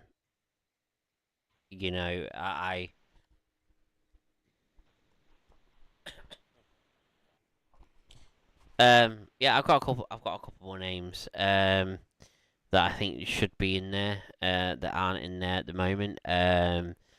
I think that um, I think that I think Sorry. Um, I mean, one of the names I'm thinking of is a bit of a controversial one, but not because the man himself was controversial, but obviously what happened to him was controversial. I think you know who I'm going to say, and it will never happen. But he's always mentioned in these conversations when it comes to the Hall of Fame and who should be in the Hall of Fame, who deserves it. And of course, I'm talking about Owen Hart. Um, it will never Yeah. happen because Martha Hart, and she has every right to has every right to deny WWE this. She doesn't want WWE celebrating him in any way because she still blames them for his death, which she has every right to blame the WWE for his death. That's her right. Nobody else has any right to say any different. I think it's No, I agree. I agree. It's I think it's a bit. What I would say is I think it's a little bit hypocritical in a way for her because she said that she didn't want anything to do with the wrestling business at all, and then all of a sudden she AEW. she goes to AEW, a company that Owen Hart had never even heard of because it was not even a thing when Owen Hart was still alive. He's not even ever been a part of it, and all of a sudden, probably to stick it to WWE, she's allowing a yearly tournament in Owen's name to go ahead. And his kids said the same. They didn't want anything to do with the wrestling business. The wrestling business killed their dad. You know what I mean? They didn't want any part of the wrestling business. And there Mm. they are sitting in the front row when this Owen Hart tournament's going on. And I just think it's very hypocritical. But again, at the end of the day, it's their right. It's their right. If they don't want WWE celebrating Owen Hart's name or making any money off his name whatsoever, it's fair enough. I think the one thing that I mean, there's a way of getting around the money thing is that if WWE said, right, we want to induct Owen into the Hall of Fame, and any money that is made off of Owen's merch um, Mm. either goes to charity or goes straight to you. We won't have any part of that money. It goes straight to you or it goes to a charity. I think that's the only way that they would get around the money thing, but that's just getting around one thing. You know what I mean? It will never I mean, happen. obviously that. I mean, obviously this is bigger than money. I think obviously Martha Hart and the family have made very clear about their disdain for the WWE. Now, obviously, one might argue that now that there's been a bit of a change and a bit of a shift in the dynamics in the WWE, may they change their mind on that.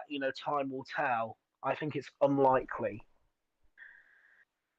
Yeah. Hypocritical isn't the word. Hypocritical isn't the term I would have used, but I just thought it was unusual to kind of associate Owen Hart with an organisation that, of course, as we both know and pointed out, had no connection to Owen Hart whatsoever.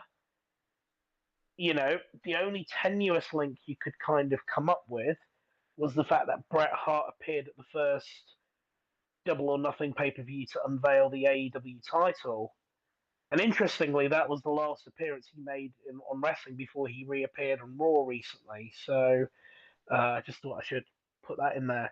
Now, obviously, the Hart family themselves, have obviously chosen to associate with the WWE again, much to, as I am aware, much to the displeasure or the disagreement of Martha Hart. Now, obviously, that is a family matter that is between them.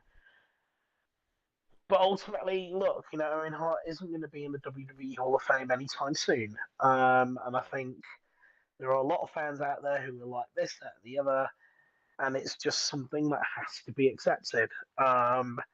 It is absolutely Martha Hart's right how she wants her husband, her deceased husband, and it's up to the kids how they want their deceased father to be honoured and memorialised. Absolutely.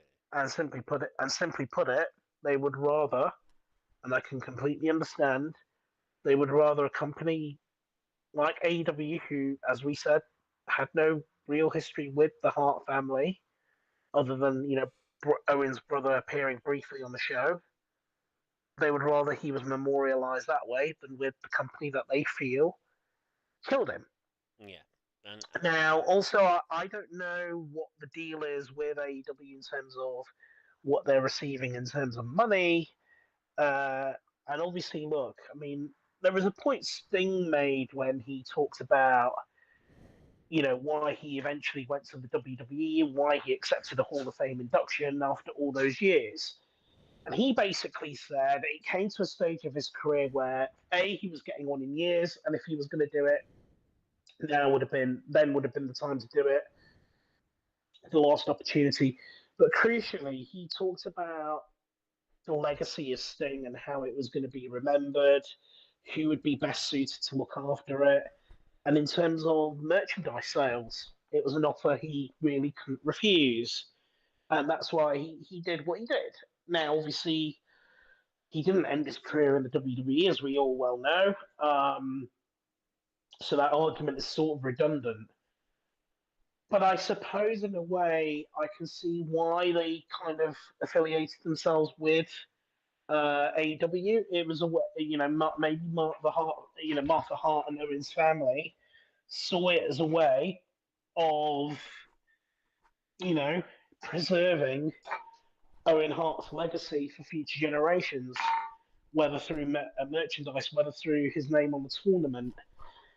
And again, it's not for us to kind of question why they did that or dispute that. yeah, Um, it is, I completely understand why they would never want WWE associated with that, and it may well be the case they would rather Owen was celebrated by companies that had no history with him whatsoever, rather than have the WWE even mention his name. yeah, and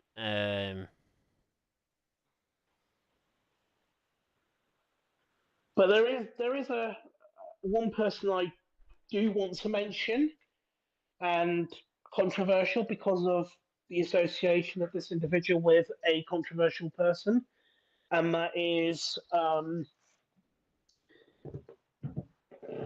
I will mention her by her maiden name, well, her name before she got married, which was Nancy Sullivan, who, of course, you and many will know, met a very tragic death at the hands of her husband, whose name I will not mention.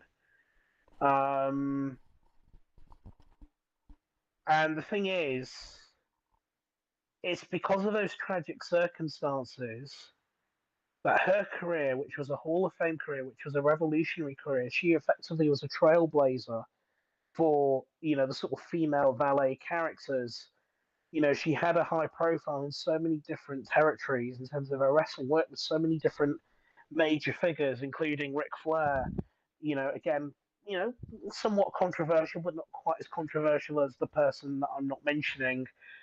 And there have been many people, including Chris Jericho and others, who have been calling for her to be recognised and celebrated. And the reality is, sadly, she will never get that. Certainly not in a public-facing way, because of the fact that because of the circumstances of her death. Now, I have always been one of those people that have called for her to be inducted even in the WWE Hall of Fame, and that if WWE wanted to get around this issue and not have it done at a Hall of Fame ceremony where there is the potential for misbehaving fans to start chanting the name of somebody who we shall not mention, they could do what I suggested to you earlier in the show, which is just have her inducted privately. They could do it, mm, as a press release and just say, WWE today, we're proud to announce the induction of Nancy Sullivan, um, recognizing her achievements in her career, both in the WCW and in the NWA and other territories. Um, you know, yeah, that's all it has to be. It doesn't have to be, they don't have to do a ceremony. They don't have to present anybody with a ring. They don't have to present anyone with a certificate. It can just simply be them just saying her name, just saying she's in the Hall of Fame, and they just put it in the Hall of Fame. yeah, I Uh, I agree. I agree. She should definitely be in the Hall of Fame. She was the trailblazer. and unfortunately, because of the way her life was tragically ended, um, it's unlikely to happen unless it's done in a private way, like you've just said. Um, but an interesting topic, not interesting topic, but an interesting one to suggest here, seeing as you mentioned Nancy Sullivan, is, and of course he passed away recently as well, or I say recently, like months ago now. Mm. Kevin Sullivan, does he deserve to be in there? So here's the thing, Kevin Sullivan. I mean,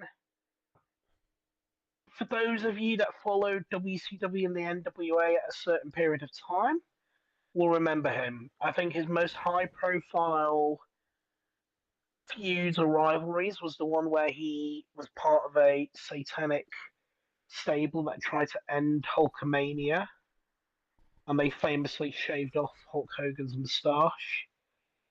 Uh, yeah, it's as bonkers as it sounds. And then there was obviously a rivalry that he had with a wrestler whose name I will not mention. Um, I think he was more noted and celebrated by colleagues for his role as a booker behind the scenes. And certainly that's something that both Dean Malenko and Conan and Rey Mysterio often paid tribute to in their Hall of Fame. So certainly in the Hall of Fame induction speech a couple of years ago, Conan mentioned Kevin Sullivan a number of times, and as did Rey Mysterio.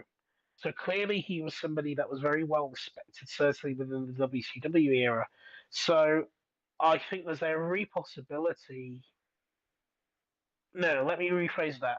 I think, there are plenty of reasons to justify his inclusion.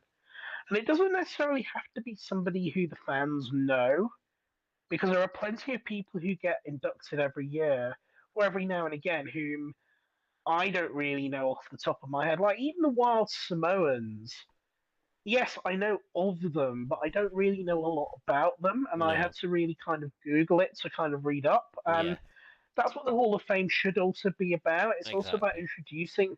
introducing these figures to a new generation, even if it's just a case of them going onto Google or YouTube just to see old matches or read up about them. That's how you preserve a legacy. Yeah. It's like, we said about Dame Maggie Smith, her movies will still be watched for years and years and years to come. There will be Yeah. people who are born today or born tomorrow who will 20 years, over the course of their life will watch some of her movies, whether it's the Harry Potter inevitably, almost certainly children born today will know about Dame Maggie Smith because of Harry Potter. Yeah. And as long as Harry Potter merch is still being sold, as long as there's still a Harry Potter world at Universal Studios and whatnot, she will still be remembered. And this is the thing with the Hall of Fame; it doesn't always have to be the person that was the most popular or the most famous, but it has to be somebody who did make an outstanding contribution. And I think Kevin Sullivan does fit in that mold. I know there's obviously some crazy people out there who you know, seem to think Kevin Sullivan was behind, a certain event. And I would say to those people, really just got to lay off the crack and, just get with the real world now. But yeah, no, I would certainly, and I say this in a very sincere way, I would certainly be supportive of Kevin Sullivan being in the Hall of Fame. Yeah. I have to agree. I have to agree. And as I said, he's certainly somebody certainly amongst the WCW figures, as I said, like Dean Malenko, like Rey Mysterio, like Conan, you know, people like Diamond Dallas Page, he's certainly somebody that is very well respected. And I'm sure there would be no shortage of former WCW figures, whether that is Rey Mysterio, whether that is a DDP or whoever, who'd be lining up to induct him if that was the case. Yeah. I like I say, I agree. He should be in there, and I think he will be in there one day. Um.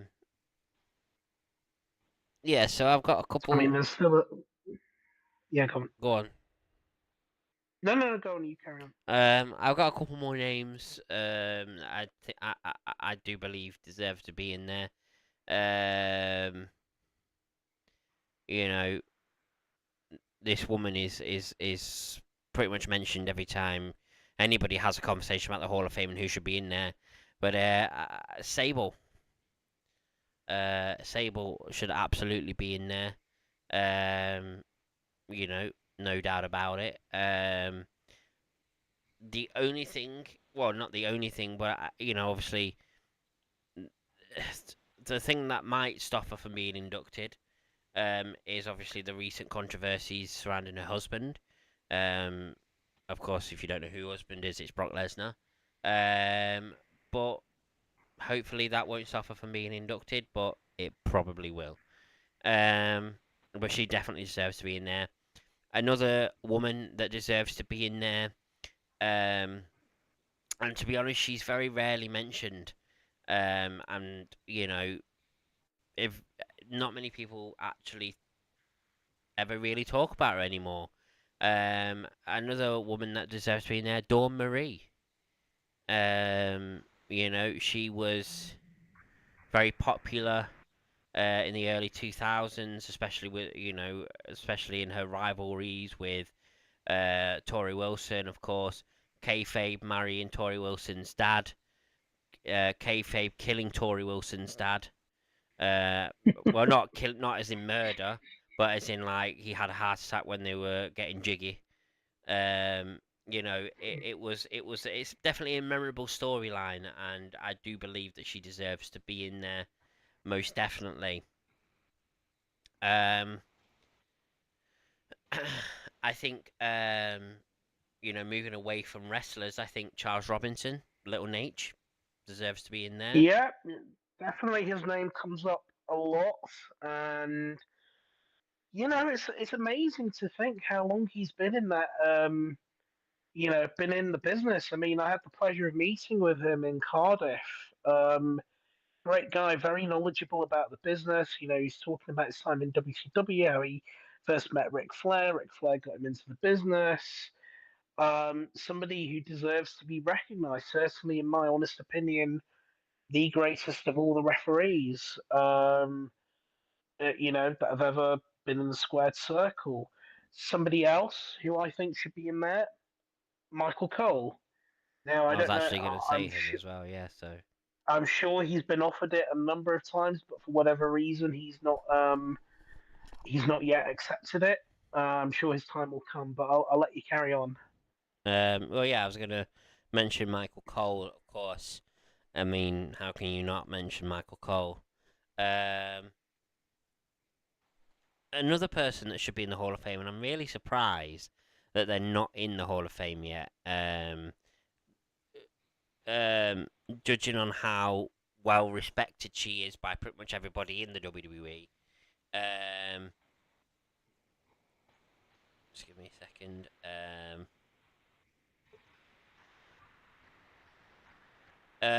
Is of course one of the most legendary ring announcers that WWE has ever had, Lillian Garcia.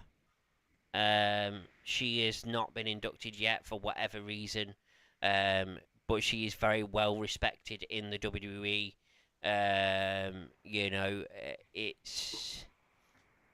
It's surprising she's not in there yet. I think she will be. She will be one day, but she should be already. To Well, be honest. certainly we saw her again, didn't we, Yeah. recently at Bad Blood? So clearly the WWE are on good terms with her. There are a couple of female wrestlers that I think should be in there that we haven't mentioned. I think Eve Torres would be good. I think Michelle McCool, Layla, I think would be great. Um, who else is there? I'm tempted to say Caitlyn, but Mm, I don't know. Um, yeah, we said Victoria. Molly Holly is in there. Is Stacy Keebler in there? yes, She was a very recent one, I think, over the last couple of years. Stacy Keibler is in there. I think the only notable person from the Attitude Era that's not in there is Sable. Hmm. Yeah. I mean, there was another. I don't know if you recall, there was another wrestler called Tori, Tori, that Well, was yeah, hanging around yeah, with Degeneration X, but I don't think she will be in there. Um, there was another person called BB, as in Barbara Bush. I don't think she'll be in there. Kelly Kelly could be a worthy one. yeah, yeah. Um, Oh, I mean, the Bellas are already in there. another one that I just thought of when you mentioned whoever you just mentioned. I can't even remember who it was now. Um, Michelle McCool. Tori. Michelle McCool. Did I not? Did I not say her name No, earlier? no, he didn't know. I mean, yeah, of course, it goes without saying. Michelle McCool should be in there. Maybe they Um, could induct Lay. Maybe they can induct Lay Cool yeah, together well, as a I was as a about to tag say team that. Yeah, yeah. because Yeah, there are tag teams as well. That one tag team I was a very big fan of, who are not in there, are the Nasty Boys. yeah, Sags and Knobs of the Nasty Boys aren't in there. Of course, Edge and Christian as a tag team should be in there. Um, I would like to say the Hardys should be in there, but given their misdemeanors, I don't think that's going to happen anytime soon. I think Trish and Lita as a tag team should be in there. I'm sure they won the tag team titles together, didn't they? no. Did they not? I'm sure they did. No, give it a Google. I'm sure they haven't, but I could be wrong. Maybe Beth Phoenix and Natalia as a tag team Yeah, ought to be in there. Um, at some point, I'm sure the Kabuki Warriors will be in there. But you know, let's be honest. Asuka deserves to be in there 100% on her own. Um, well, in fairness, look, Oscar may well now be entering the final phase of her career. she's I true. don't think there would be any real harm in inducting her at the next opportunity, but then I would kind of feel as though if they were going to do that for Oscar, why did they not do that for Natalia? Mm, Uh, of all the people on the roster right now who I think should be inducted immediately, it should be Natalia. yeah, I agree. Um, I'm trying to think of other sort of female wrestlers. I mean, as I said, the only other big female name I would bring back for an induction is Ronda Rousey.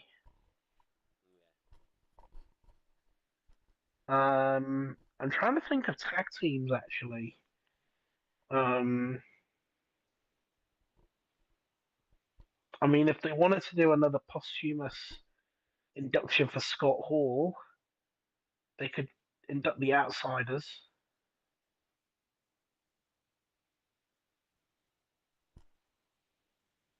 The Outsiders, a tag team of Kevin Nash and Scott Hall. Mm-hmm. Of Um, the Brothers of Destruction, of course. course. Is there any other tag teams you can think of?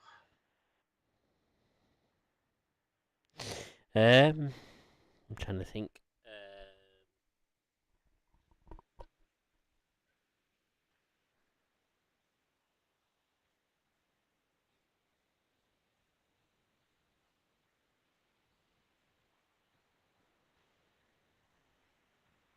Can't can't think of any others.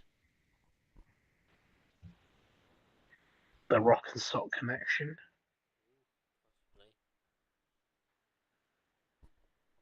Possibly. Um, Another interesting one, actually.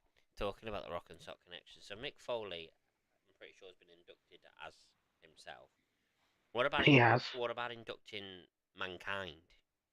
I mean, we all know it's Mick Foley, but that was a character separate, and his most So I memorable think character. no, of course, but I think when they inducted him as Mick Foley, they acknowledged the other faces of Mick Yeah, I Foley, as suppose. it were. So it would be a bit tricky. It's like when they inducted Razor Ramon, they effectively inducted Scott Hall. Yeah. And it was the same when they inducted Diesel, they effectively inducted Kevin Nash.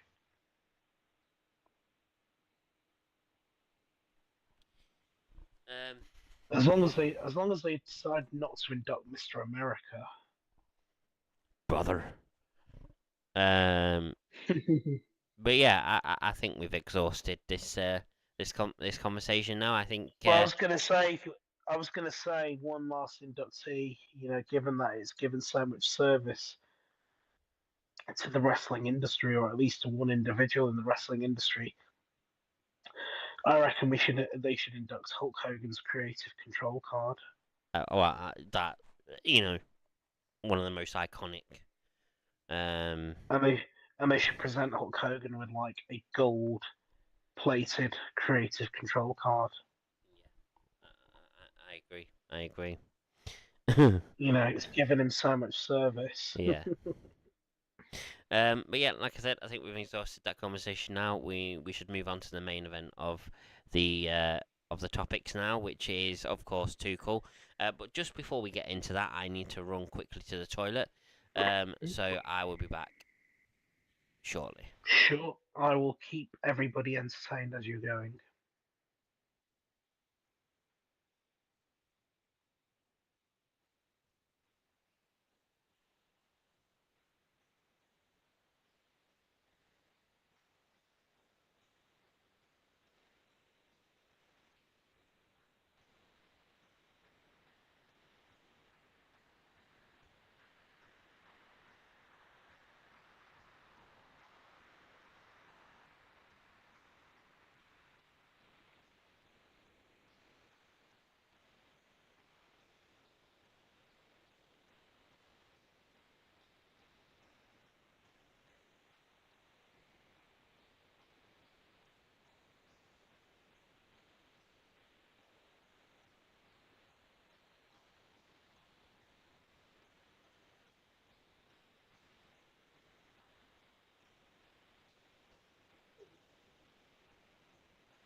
Okay, I'm back.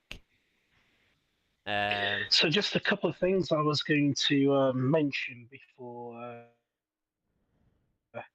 we move on to the next point. I'm not a fan of the show, but I believe there's some rumors about who's going to be on the next series of I'm a Celebrity, Get Me Out of Here. all right. Some of the names we mentioned include Colleen Rooney, Ali McCoist, who else? Alan Halsall, aka Tyrone Dobbs from Coronation Street, Yeah, um, Jeremy Clarkson, apparently. that would be interesting. Um, um, Apparently, they're going to try and get. There's a rumor that either or both Tommy Fury and his ex-partner Molly May Hague, Oh God, which would be wow, that would be quite that would be weird. very controversial.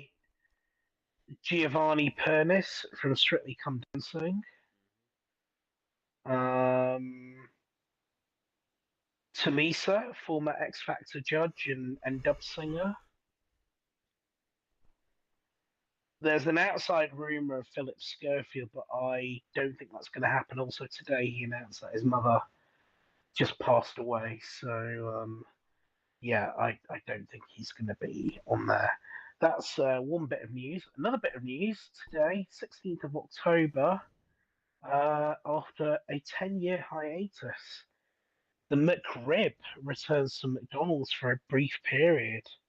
Wow. Now, if you've not had the pleasure of trying a McRib, and I say this as somebody who tries to restrict how much pork they're eating, it's basically a pork burger shaped like a rack of ribs, grilled, dipped in a tangy barbecue sauce on what's called a home style bun, and garnished with chopped onions and pickles. Only available for a limited time, so I know what I'm going to be having for lunch later today. But it is a seasonal item. I believe the only place in the world where it is a permanent fixture on the menu are the only places in the world are Luxembourg and Germany. So if you do miss out on your McRib fix over the next few weeks, just take a trip to Luxembourg or Germany. Well, big bit of news So there about McDonald's. yep, Um, I will get my hands on a McRib. Um, give it a try. Tell you about it in the next stream, and then after that, I'll cut back on the pork intake. mm. Genetic said, "How dare Tom run to the bathroom? I am so outraged." Lol, JK.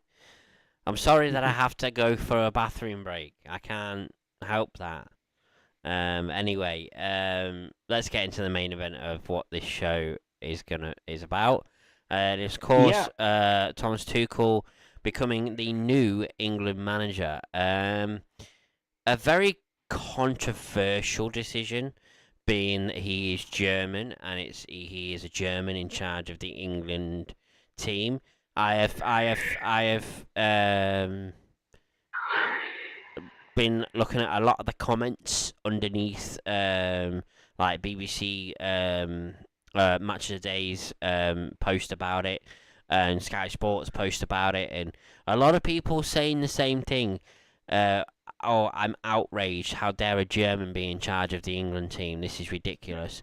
A lot of them comments coming out. And I mean, if you think about the rivalry that England and Germany have had in terms of football, Hmm. it's a big rivalry. It's a big rivalry. There's been some big results for both Well, teams.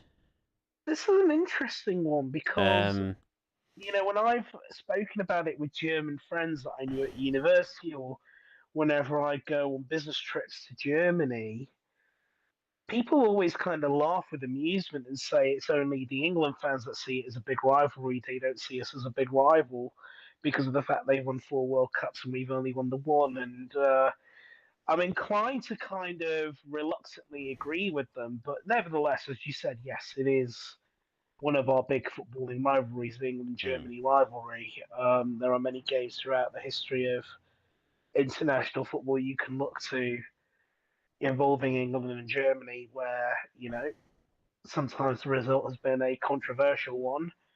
Um, and perhaps the most prolific of those, of course, it goes without saying the 1966 World Cup final when Germany will attest that they were denied, um, when a controversial goal was given to England that did it or did it not cross the line. But I would say after that point, Germany have kind of got the better of us on many occasions, um, up until recently, where we've kind of had a bit of the upper hand. But nevertheless, yes. But yeah, no, I'll let you carry on and then I'll I'll chip in with my So yeah, it is a big 2 cents moment worth. for England to have a German manager. Never happened before. Of course, we've had foreign managers in the past. We've had an Italian. We've had a Swede. Not the Fed, an actual Swedish person. Um, we've had we had any other foreigners? Um, I can't think of any other countries, but yeah, we've had well, not had any. Not, those are the only three non-British managers we've had. yeah, that's what I mean. So yeah, so now we've got a German manager. Now I'm not opposed to this. I mean, a lot of people say that having an international manager from the same country that they're managing is the right thing to do. I agree to a certain point. I would have rather have had an English manager, but let's be honest. You know what decent English manager is available at the moment? There isn't one. So we had to go for a foreign manager. If I had to choose between Klopp and Tuchel, both who are German, um, I would have gone for Klopp over Tuchel. But I will take Tuchel. I think he could be the one that wins us something. Um, I honestly do. I think it's going to be a very interesting. Um, of course, we're still in the Nations League, I believe. So it's going to be a very interesting Nations League from now. Of course, we're just coming off a loss to Greece, so hopefully he can get us back to winning ways. But you know um, yeah, I think it's going to be good for England. It is a very big decision to have a German manager, have a German manager of the England team. Very, very controversial decision. A lot of fans not liking the decision. Tough shit. You're not going to stop it. You might as well just get used to the idea. But I guarantee you, if he wins us something, he's going to be the best thing since sliced bread. And all the controversy surrounding him and all the negative comments will soon go, because that's how fickle some football fans are. Um, Mm. but yeah, um, that's really all I have to say about it. I wish him the best of luck. Of course, being from England, I want England to do well. So, of course, I wish him the best of luck. I hope that he's successful. I hope he can win us something. Um, and yeah, I'm looking forward to seeing what the future holds for the England national team. On to you. Yeah, I mean, look, let's address all those points. Let's move backwards, as it were, and address those. I think, firstly, those getting worked up about the fact that it's not an English manager, as you said, I think tough shit. I think ultimately, at the end of the day, you appoint the best person for the job. It doesn't matter where they come from, and if they win you something, you're not really gonna complain about the fact that they're not English. I mean, case in point, Serena Wiegman winning the Euros with the England women.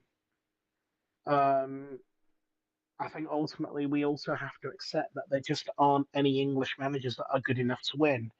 And I don't think a manager should solely be given the position because of where they are from, i.e., because they're English.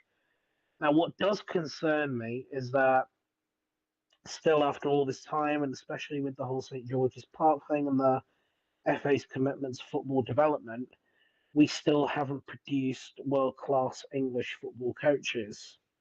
That is something we ought to be a bit concerned about. Nevertheless, of course, it's always going to be controversial appointing a German as head coach of the England team, but he wanted to take on the job. I think that should be noted. And I think ultimately, as I said, he was the best of the options that were available. Now, there were rumours that the FA wanted Pep Guardiola, and thankfully, Pep Guardiola is not available to them. I think they were considering Jurgen Klopp. Jurgen Klopp um, has now decided to go into some sort of a boardroom job for now. So, Klopp wasn't going to happen anytime soon. Of the options you had available, so those who didn't have a job at the moment, you had Graham Potter, who I'm certainly not a fan of, and you had Thomas Tuchel, who obviously you look at his CV, he's had success at various clubs. One particular trophy, which I don't want to be reminded of, but nevertheless, he's had a trophy lately. He has won trophies. If you wanted somebody to take England to the next level to win a trophy and you wanted someone with that experience of winning trophies, you've got that man. Um, as I said, the other option was Lee Carsley. Now, I do think he was in pole position to take the job. And I think what really spurred the FA on to make that appointment was the game against Greece, which, whatever way you want to look at it, was an awful, awful result. It was awful because of the way England played. It was awful because of the way he tried to demonstrate his or lack of tactical genius. It basically cost England the game and potentially, automatic promotion from Group B to Group A, as in, Nations League B to Nations League A. Um, yeah, I think the FA have made the right appointment. I think time will tell whether he's going to win something with us. But I think once again, expectation is now sky high. We had a period of about what? How many years was it? 6 years? No, 8 years. Southgate was the manager in 2016. We had a period of about 8 years in which we reached one, the semi-finals of the World Cup, the semi-finals of the UEFA Nations League, two Euro finals, a World Cup quarter-final, you know, a ranking high of fourth in the world. But nevertheless, we didn't really beat any of the elite teams in that period. So I think, hopefully, this is a man that, I think the FA are anticipating is going to take us forward. And crucially, he has a winning CV. And I think we need to give him a chance because ultimately, if he fails, who have we got left to go to? Because don't forget, it's not as though the England job is, you know, I don't want to say it's not a coveted position, but it is the sort of job where your reputation can die with you. I mean, look at Capello. Had a glittering CV coming into the job, but the England job practically killed his career. I wouldn't say killed his career, tarnished him. But as I said, there are no decent English managers, so we've taken what was effectively the best option. And I am optimistic of our chances under him. I think he's a good world class manager. He's won things. Um, he's won the Champions League. He's won the UEFA Super Cup. He's won the Bundesliga. He's won League One. He won a domestic treble with PSG. He's won the Club World Cup. Um, yeah, I think he could be the one. He could be the one to win us the World Cup. Let's see. Yeah, I'm excited about the future of the England national team, most definitely. Um, but yeah, We we've we have appointed a world class manager, and that's what we needed, a world class manager. Something that Lee Carsley was not. Something that I'm sorry to say Gareth Southgate was not.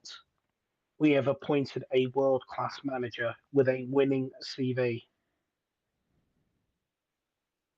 expectation is naturally going to be high. Yeah, But he has a winning CV. he does, and it He like. ha- he has been in the business of winning trophies. Hmm. So I sus- I will say this: it really is now or never. It really is now or never. Yes, we have got other teams that have world class squads with that bit of flair. Spain, case in point, France, Argentina. But I think we have a decent world class team that with under somebody with a bit of tactical expertise, the outcome of those games that we lost could have been so different.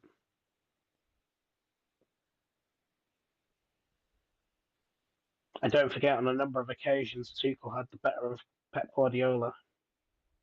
Yeah.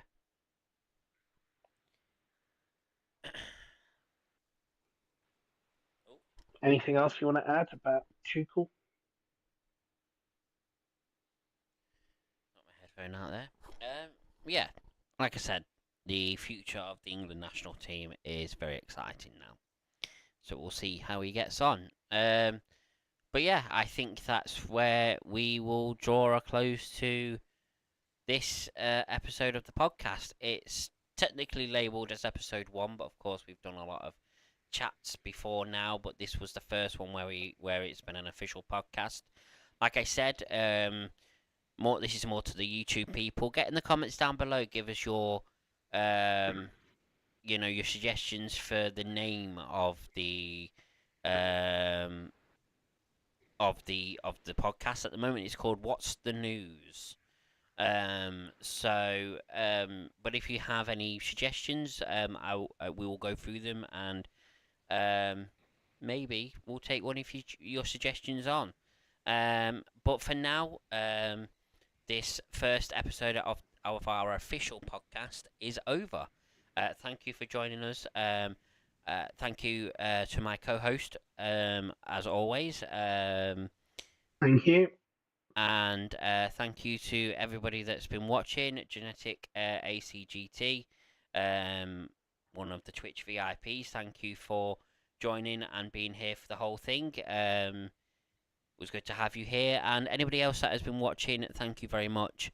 And I don't know when the next one's going to be, but I'm sure within the next couple of weeks more things will happen that we will want to talk about. So we will get to you get sorry, we will get to another episode of this very soon, hopefully.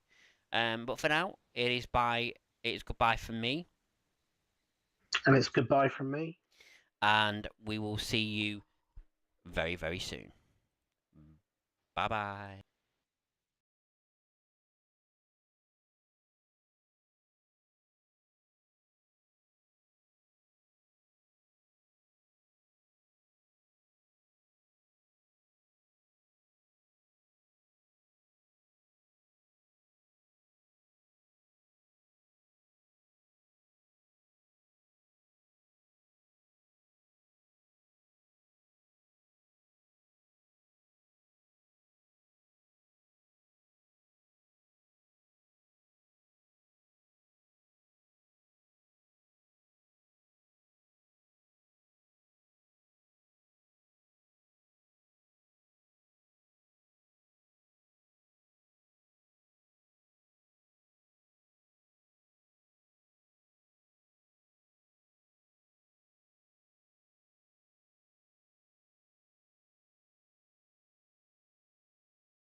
valid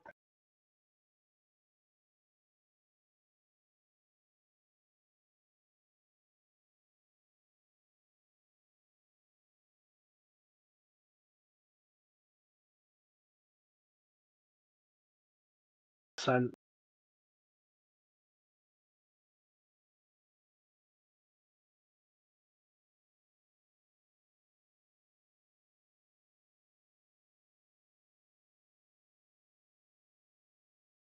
The sort